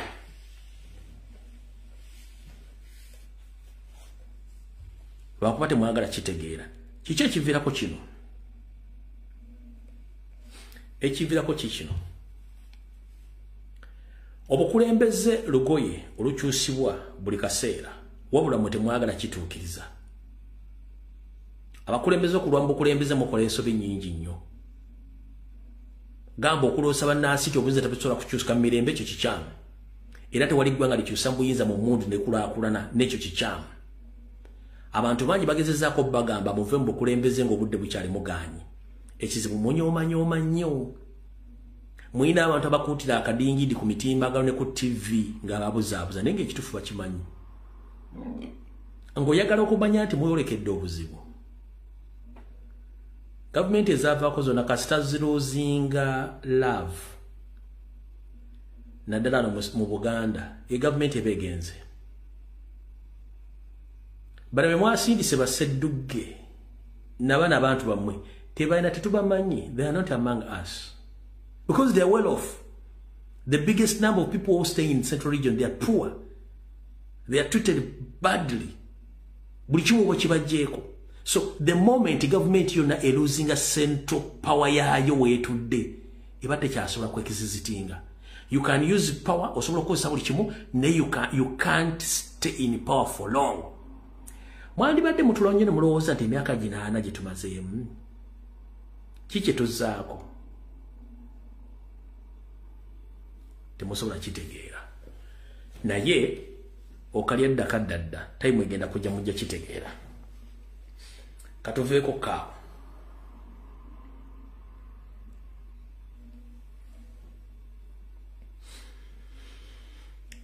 Nyongera obategeeza mwenda bannayuganda. Tebaayo munda byabufuzi yenna anyumya ekintu kyonna ekikwatagana n'emboozi ng'efa mu paliamenti naddala beeyita bambi ba paliamenti abaludde oluvuganya n'abikunyumiza nti bituufu byonna bikyamu. Blame game gye balimu nga banenya national platform bo bennyini mu paliamenti baaliyo. Nawuliddeko Nsereko ng'ayogera ku kigambo ky'emmwanyi ng'awoza Mpuuga alwanirira emmwanyi. Njagala ombuulire Mpuuga alirudda nga bateesa ku mmwanyi era yateesa ki? Oyo Nsereko ompulya bulungi nnyo. Abantu bano balina ekintu kimu, beerabira nti ensi ebalaba, bo ne bakola ebyabwe. Kati wetwogera olwaleero obusungu bwonna n'obukye bakubutadde ku Kyagulanyi kubanga abalemesezza programu zaabwe. Nababulidde ekitawaanya Nsereko yalaloza Kyagulanyi kyamaguzi ne kimulimu okutunda. Kati wava obusungu. Wabula mwina kyemutanneetegereza, kyenjagala mwetegereze bulungi nnyo. Kyekirwa.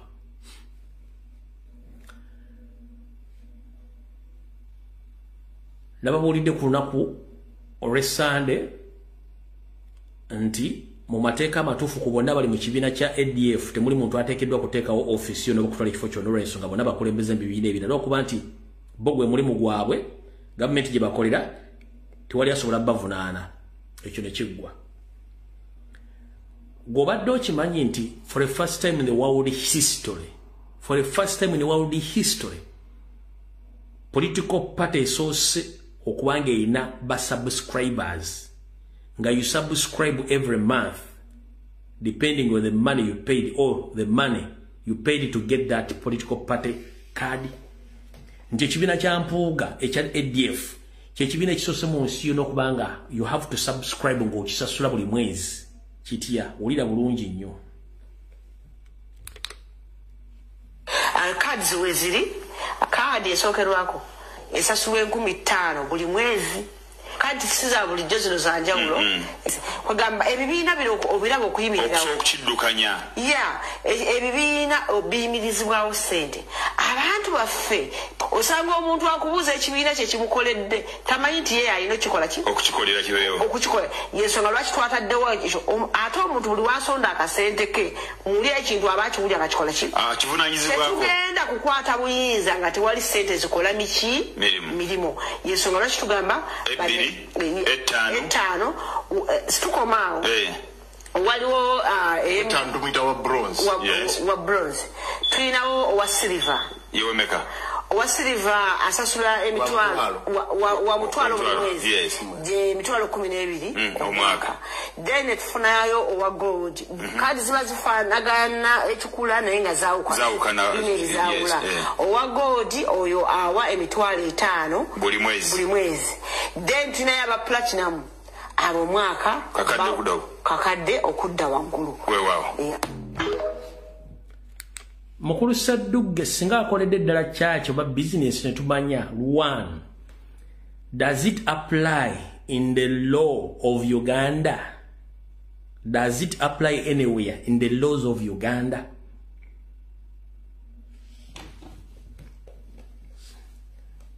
Nabagamba wandikola ekintu okulimya omuntu n'omuzika ngo oyambe muyambe ekkiriza abasajja nga bavumye Kyagulanyi ekibiina kyamwe tekinnamalawo wiiki mu kifudde kya subscription buli mwezi bw'ogula kadi ya 15 buli mwezi onosasula 15 okumala omwaka mulamba you subscribe kitegeeza if you don't pay that 5,000 you are no longer a member muvumye Kyagulanyi ayimirizaawo ekibiina emyaka egi n'azimba n'ekitebe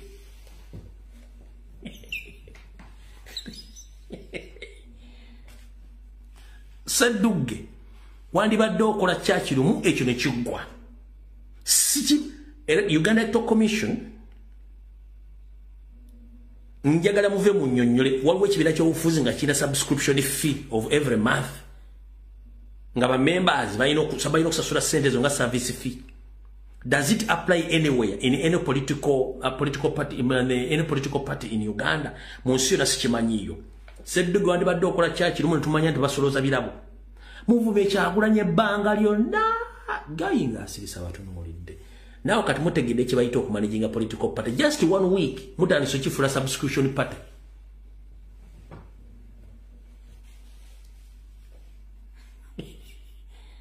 Era Democratic Forces yennyini just 1 week musaba subscription fee mulimu bronze gold silver.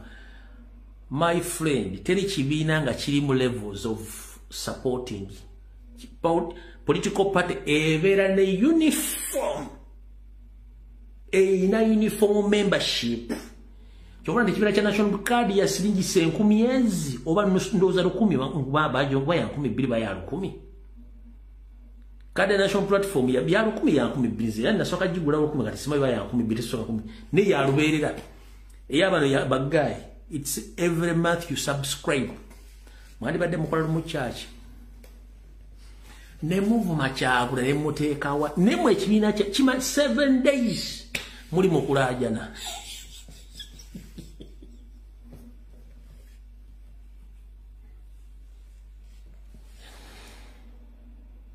Just 7 days.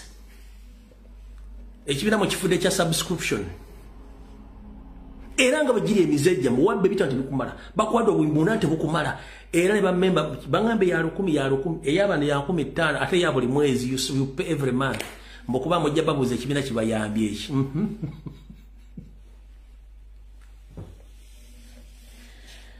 kanka kuddiremu bino si bigambo byange ekibiina kya Democratic Forces kigenze in fact nsaba muntu yenna asobola okuwandikira Genesis Book of Records ajiwandikira ajigambe watu ine ekibiina ky'ebifuzi bakiyita Democratic Forces mutunoonyezeeko oba waliwo ekibiina kyonna mu nsi yonna nga basasula subscription ya buli mwezi bwekibate kiriyo amutuyambe ekibiina kino mukiwandike mu Genesis Book of Records kubanga record yo kyagikoze ulira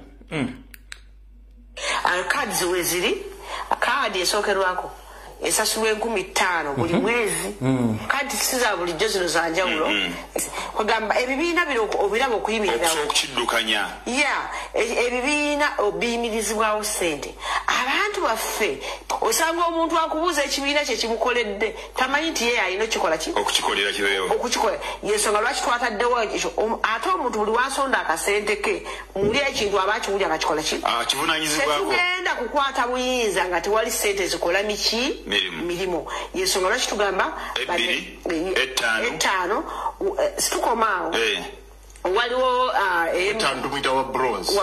wa bronze tulinawo owa silver owa silver asasula emitwalo wa mutwalo buli mwezi gye mitwalo 12 omwaka then tufunayo owa gold kadi ziba zifaanagana ekikula naye nga zawukana owa gold oyo awa emitwalo 5 buli mwezi then tulinayo aba platinum abo omwaka kakadde okudda waggulu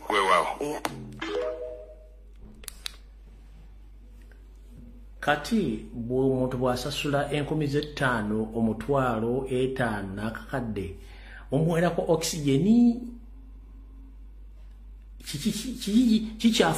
afunamu oxygeni oba its kind of insurance nti ba health insurance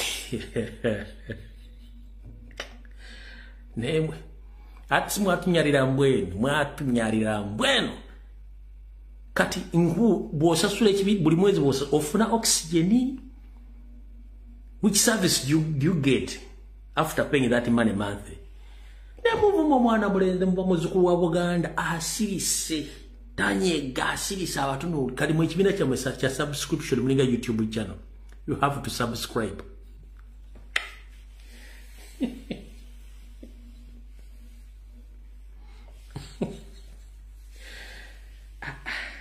Uganda zabo nga sigwa omusima.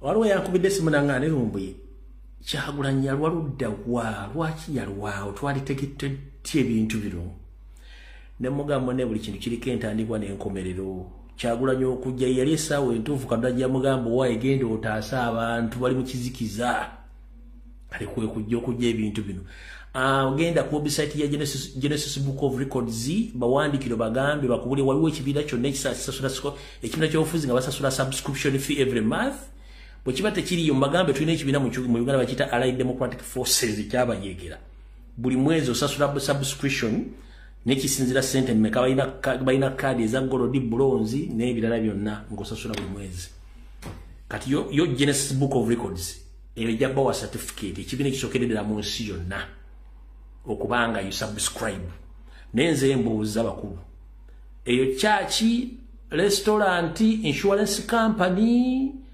oba after paying that money mwina ka service ke muwa yake enjawulo kali kambere mu serious one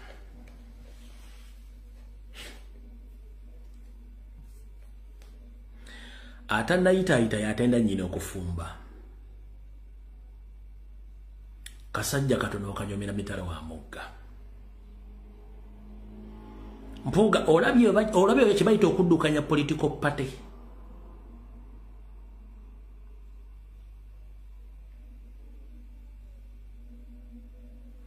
njagala muteeke ekitiibwa ku linnya lya Robert Kyagulanyi Ssentamu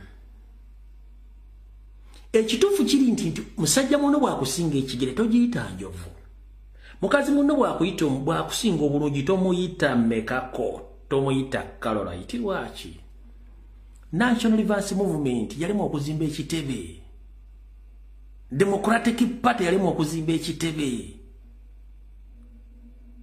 FDC yalimu okuzimba ekitebe Jema yalimu okuzimba ekitebe Nene ye Katonga PPF yalimu okuzimba ekitebe namwe mwakajja wiikyemu nga ate munobye gye mbadde mu bufumbo ate mutandise kusabye mwaleka mu bufumbo omusajja mumuweko ekitiibwa he deserve respect lwaki mwenna muwadde mu political parties zammwe nga zifuna ssente nga Kyagulanyi nga Nuupu bwezifuna I'm here to inform the public nale bwebadde efuna ssente nga Nuupu badde zifuna DP ebadde efuna sente nga Nuupu bwezifuna nga bampuga gye bali. FDC ebadde efuna sente nga Nuupu bwezifuna. Ompulira bulungi nnyo. Gye badde efuna sente nga Nuupu bwezifuna n'abala bonna sente badde bazikolamu ki. Wabula omuntu yajja n'abalaga nti sente bazituwa tuzikolamu ABCD ky'ovola bamukuba omufiirako bagambe embwa tulabisa. Bulijjo obuza lwaki bakuba Kyagulanyi abalabisa. Kati waliwo Beereddene ali Germany.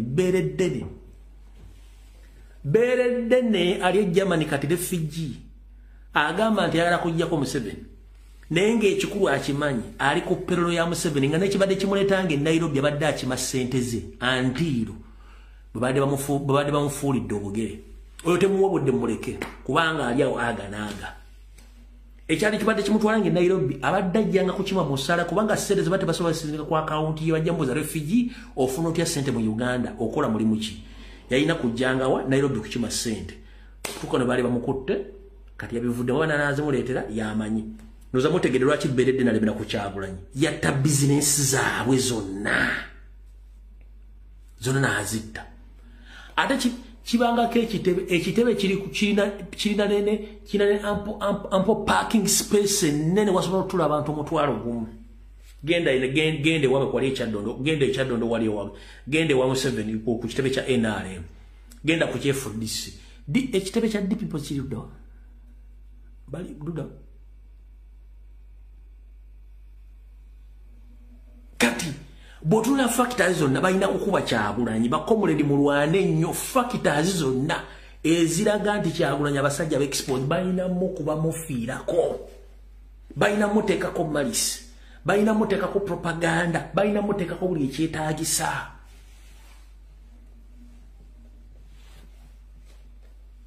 Kati kamba buli ekyo mutamanyi omugenzi Dr. Sebaana Kizito. Omugenzi Dr. Sebaana Kizito naliwo ne banna abatonotono baagula poloti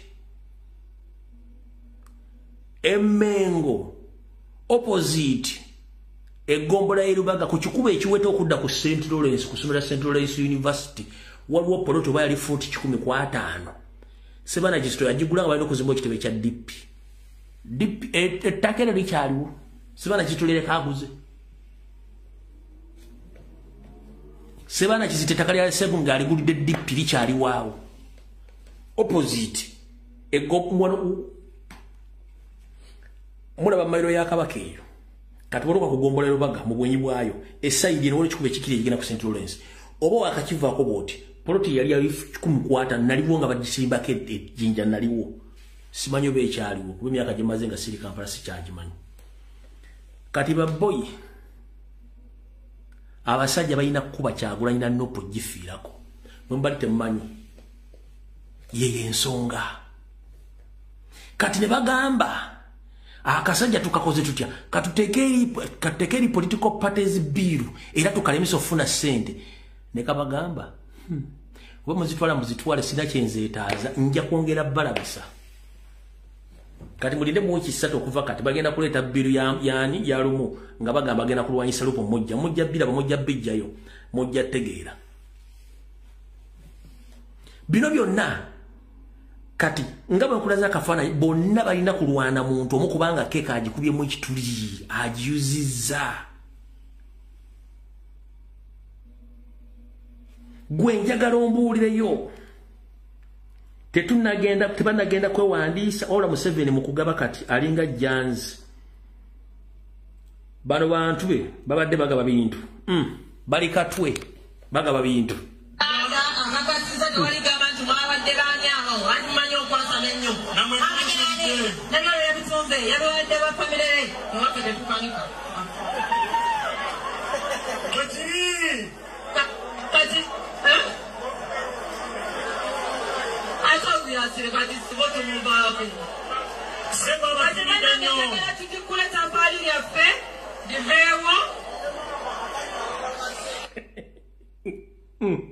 Bali katwe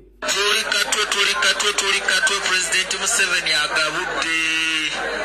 President Museveni awadde ebintu Hajati Namyalo ajje abigabire abantu b'ekatwe mwenna obanga tunatuuka wano yanguwako mangu otuukewo ebintu bino tutikula tugenda bigaba.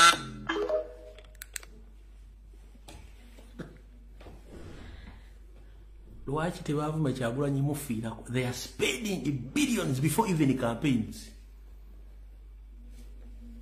Museveni is spending billions before even campaign. Ani Kyagulanyi mpuuga ekibiina kifudde kya subscription because of who? Kyagulanyi kuba talina funds.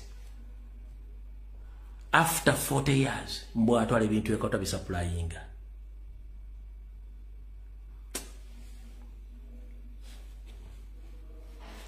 Yensi mwetuli kati no mujja tegeera lwaki abasajja balina okulemera ku Kyagulanyi omukuba okulaki okumufiirako. Ekyo mukitegedde bulungi nnyo. Kati mu ddakiika zino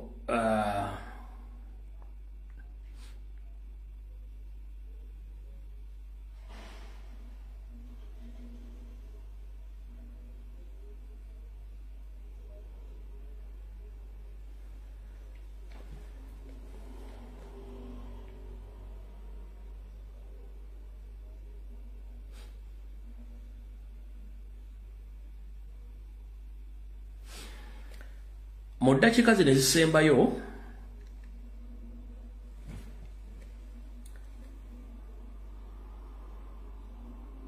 manyi kuno abantu kwe bali benjagala bawulira akatambi kano.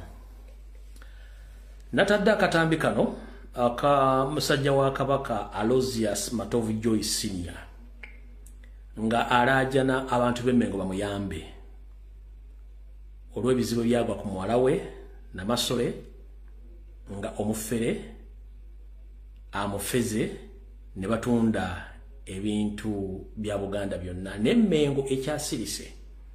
Wabula kansoke mpisewo akagambo kano njagala mukawulire bulungi nnyo. Muno mwenyumiza n'abantu omanyi nze engeri gye nakula nga nkulidde mu bantu bakulu. Nafuna omukisa mungi okubeera mu bantu bakulu ne mbakuliramu era nayiga bingi. Wabula nadde ennyumyako n'omuntu omu n'aŋŋamba waaye konze wangi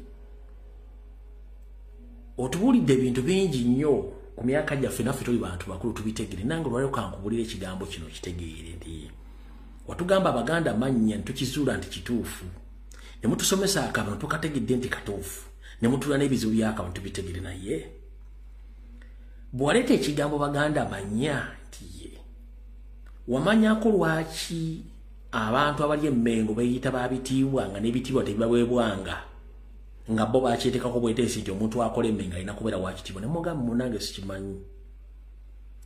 Naŋŋamba omuntu okweyita ow'ekitiibwa nga tekimuteereddwako mukama we bakimuwadde ekyo bakiyita impersonation nti ye.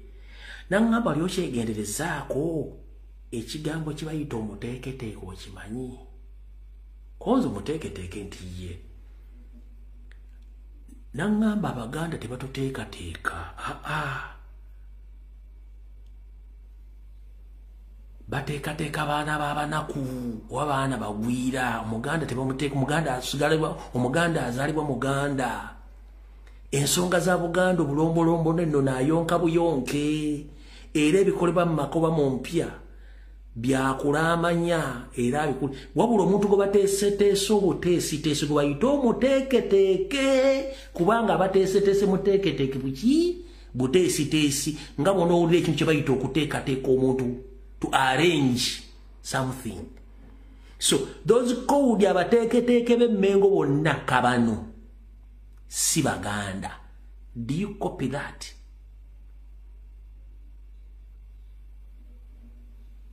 Babateekateeka ne babayigiriza ebisoko obulombolombo n'ennono era kwe kwogera Oluganda olukikinike kubanga bateeketeeke. Omuganda tateekebwateekebwa. Omuganda Obuganda ayonka buyonka era bamuzaalira mu Buganda. Ndoza mutegedde. Mukama wange njagala okukobaza eyampadde ebigambo bino n'ebikolako kunoonyeza nga kituufu. Kati bonna abali Emmengo bayita abateeketeeke bateekateeka bateeketeeke nga banaabafumbiriza. Ndoza okitegedde. omuganda tebamuteekateeka kati bwe nembale muyita abateekateeke bonna abali emmengo bafu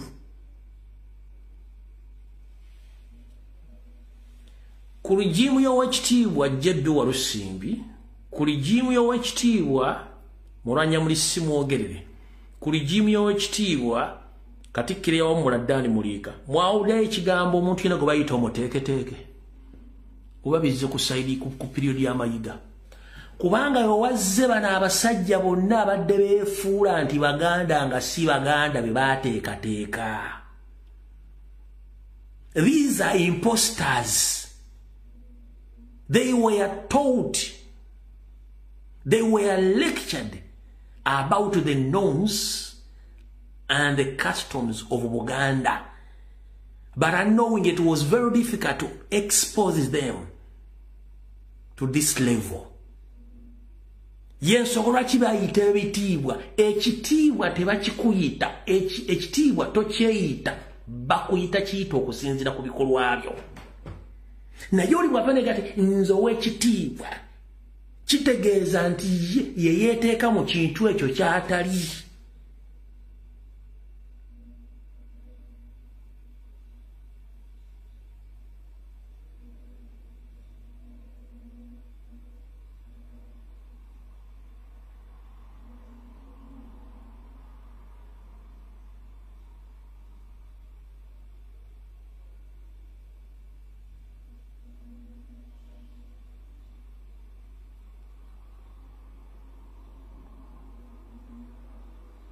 Okitegedde butegeezi mukitegedde bulungi nnyo.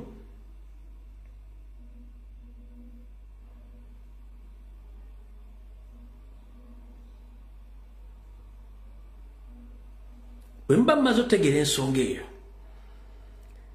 twabagamba abeeyita abaganda mannya baatandika dda okujja okulwanyisa abaganda ab'ennono naddala abaali beetegese okujja okukyusa obuyinza bwa Uganda. Yensonga lwaki balwana muzzukulu wa Buganda omufiirako. Kubanga bwe bamala bajjawo ekintu kyabwe kyonna kiba kiyiise.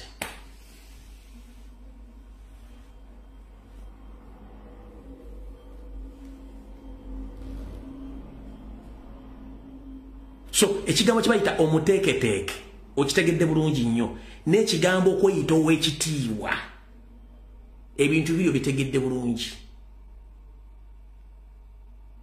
You don't call yourself, it's the people to call you according to the way how you behave or the way how you represent yourself to the public.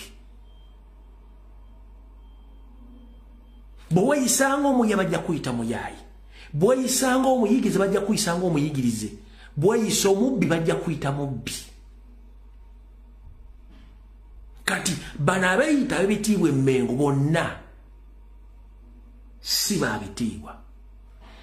Abeeyita abateeketeeka omuganda tebamuteekateeka, omuganda bamuzaala muganda era buli kimu akyogera akikolanga muganda.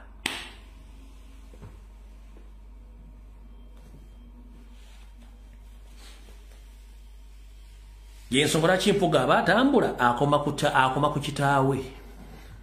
Takubulira ujjajjaawe akoma ku mutaka Nsamba kuba kitaawe yeyita mutaka Nsamba waakoma tasukka waawo kitaawe kwakoma mbu mutaka Nsamba waakoma tasukka waawo nabaleetera mayiga ke kitenga akutta omuggo n'adimiitinga naye akomawo tasukka waawo.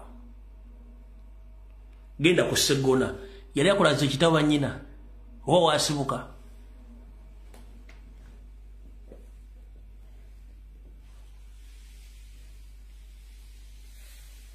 Kati kyembagamba mutandika okwetegereza ensonga zino mutandika ozikukugamu bulungi. Lwaki muzikukugamu? Kijja bayamba okutegeera obuvo bwamwe n'obuddo bani bwe mudiringa nabo era beetaaga ki ekigendererwa kyabwe ki. Wano abantu bano tebaswala, abantu bano tebakola ki tebaswala. Ekyokubiri okulemerera baboonoona, okulemerera boonoona. okulema bakola ki bonoona ate kitali kuffe nze kyesirye nkirekera omuntu omulala akirya kyekisobola nkirekera omulala akirya era kyesiikola enkugamba kino sijja kikola kyenaakola kugandi ngenda kikola ekyo nga tukimaze empalana obukyayi effutwa ebiri mu bantu bano byanjawulo bakozesa nnyo amakwekansaamu era bakozesa nnyo ebikolwa byakala obukalenzi okuswala obutaswala kiri mu DNA yaabwe era kyovula bwe bavaayo okwogera buli kimu bakyogeza mpiiga empiiga ogimanyi bakyogeza mpiiga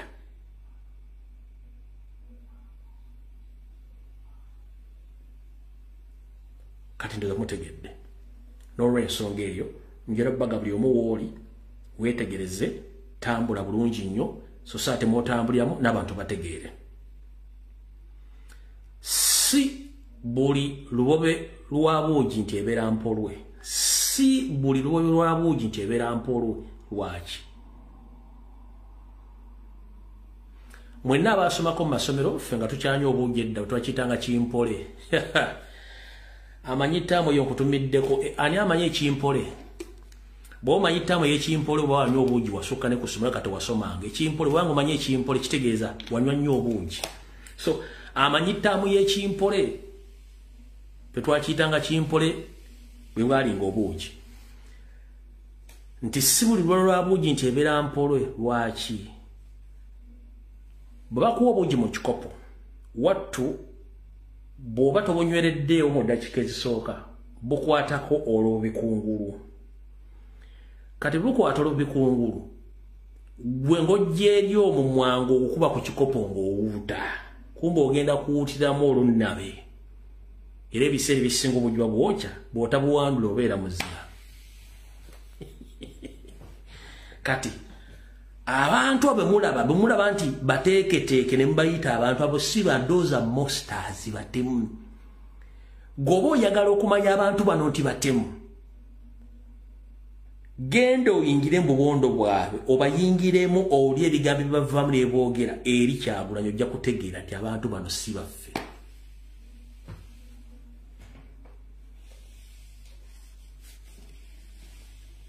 okitegedde ojja kutegeera abantu bano si baffe lwaki si baffe njagala osookozeeyo akatambi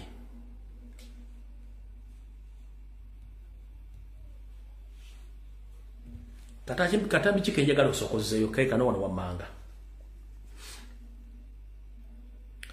omuganda tasiba mitaafu ng'ayogera omuganda tasiba busungu muyomba ne munyiiga ne muddiŋŋana wego bayita omuganda omuganda takuwalana nnyo kiri awo wabula omuganda alina enkola emu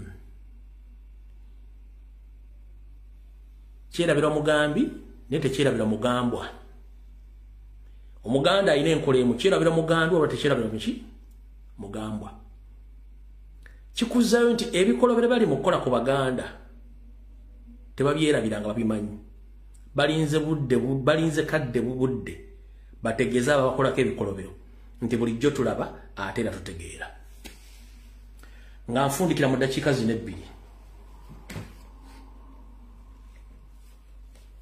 ngenda kusaba gwe na munnayuganda ayagala enkyukakyuka mu nsi yonna mw'oli kyekiseera ozuukuke ozze obwongo bwo lwaki mundabidde emyaka gigenda kuwera mukanga ndi ku social media nandibadde nange navaako nange nsanga ebinsoomooza mu struggle muno naye olwokuba nti ntunulira nnyo eggwangu okusinga ekintu ekyo ensonga lwaki nkyaliko bw'oba olina ekyakunyiza tulina abantu bangi nnyo abeefuula nti babamanyi ebyobufuzi ne bakyamya bannaffe bangi nnyo ne batamya struggle mwe muli abaafera bannaffe ne babajja mu struggle mwe muli abaayogera ebintu ebikyamu eri enkyukakyuka nga si bituufu ne bajja abantu mu struggle mwe muli abantu abaziŋŋamya enteekateeka y'okuggyako Museveni nga bo balina endowooza eyaabwe muganda eggwale njala kukujjukiza teri agenda kukulwanira kukyusa ggwanga eryo olina okuddamu okwenyigira buto mu kukyusa eggwanga eryo ngenda kukusaba mu mulundi ogusembayo mu bulamu obwo komawo ku layini tuddemu tukwaze buto abasinga obungi babakyamya nabagamba ebigambo ebitali bituufu twabimanya era tubimanyi yensonga lwaki nze sivaayo kuyomba na comrade yenna eyafuna embaliga nga teyeyagalidde. Nchiddamu yensonga lwaki tolaba nga nkoze video nga nvuma comrade Enyago Baachani okuva mu struggle kubanga manyi tetufaanaganya bwongo. Eri abantu abalina emitima eminafu nga mugamba ekintu akyuka mangu. Siri omu ku bo naawe tewandibadde omu ku bo. Muganda bwe tuba tulwanira eggwanga tetutunuulira byanfuna, tutunuulira ggwanga n'abaana baffe bagenda okuddako. Lekanga nnyo okutunula byenfuna okusinga eggwanga lyo. Olina abaana b'olina okuleka mu ggwanga eryo gwe future yinza okuba nga yafa wabula twala chance enulwanira eggwanga olundi okusembayo. Abaana babeere ne future ennungi. Abantu bangi bakoze malisi blackmail propaganda ku Robert Kyagulanyi Ssentamu n'enkyukakyuka. Njagala ebbanga lyomaze nga obadde bali wetegereza ensonga kati otegedde ani mutuufu mu Uganda. Nkusaba muganda wange okomewo. Tulwanire eggwanga eryo omulundi ogusembayo nga terina tova mu ngalo.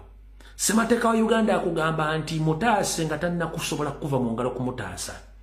Ssemateeka wa Uganda akugamba nti lwanirira ssemateeka olwanira eggwanga eryo nga ssemateeka tannatuuka kulemerwa kustifendinga. Muganda wange nkusaba bangi nnyo mwava ku mulamwa olw'ebigambo by'abantu abaali beeyagaliza ebyabwe. Leka kulya ggi kwesuya muwula. Eggi lye livaamu enkoko, enkoko n'ezaala n'ebiika n'ekuŋŋaanya amagi ne gafuuka enkoko. Nkimanyi bulungi nnyo mwawulisibwa mukomewo tulwanire eggwanga. Neera ne bumulemerayo tujja kulisigalamu. Ssente ze baakuwa zaali zaamuwa musolo. Bw'oba wasirika nga bakuwa ssente teri muntu akulinako buyinza kutiisatiisa. Mubuuze ssente ze yakuwa yali akugula kukola ki? Ye yazijjawa. Lwaki akuwa ssente ku lw'eggwanga lyo? Tebayo omuntu addamu okutiisatiisa muve mwogere ensonga zino. Era buno obubaka mbusindikira Munnayuganda. Buli kintu kyonna ekiri mu ggwanga kyogereko kubanga it's your constitutional right. Wadde tuli mu politics ekintu kyonna ekibi kyogereko it's your constitutional right. Bw'otokyegere teragenda kyogerako. Nkutegeeza muganda wange mulwanire eggwanga eryo ng'eggwanga tinnatuuka beegaana. Muddidde eggwanga mulirese mu likono ly'abagwira. Lwaki muva mu ggwanga lyammwe? Nkubuuze yakuwa ssente oleke struggle yakuwa zaaki yazijjawa ziriko lisiiti. It was a bribe against the revolution. It doesn't have any authority to demand you mukomeewo. Ekyo temukiddukamu ensi yammwe eyakuwa ssente yazijjawa.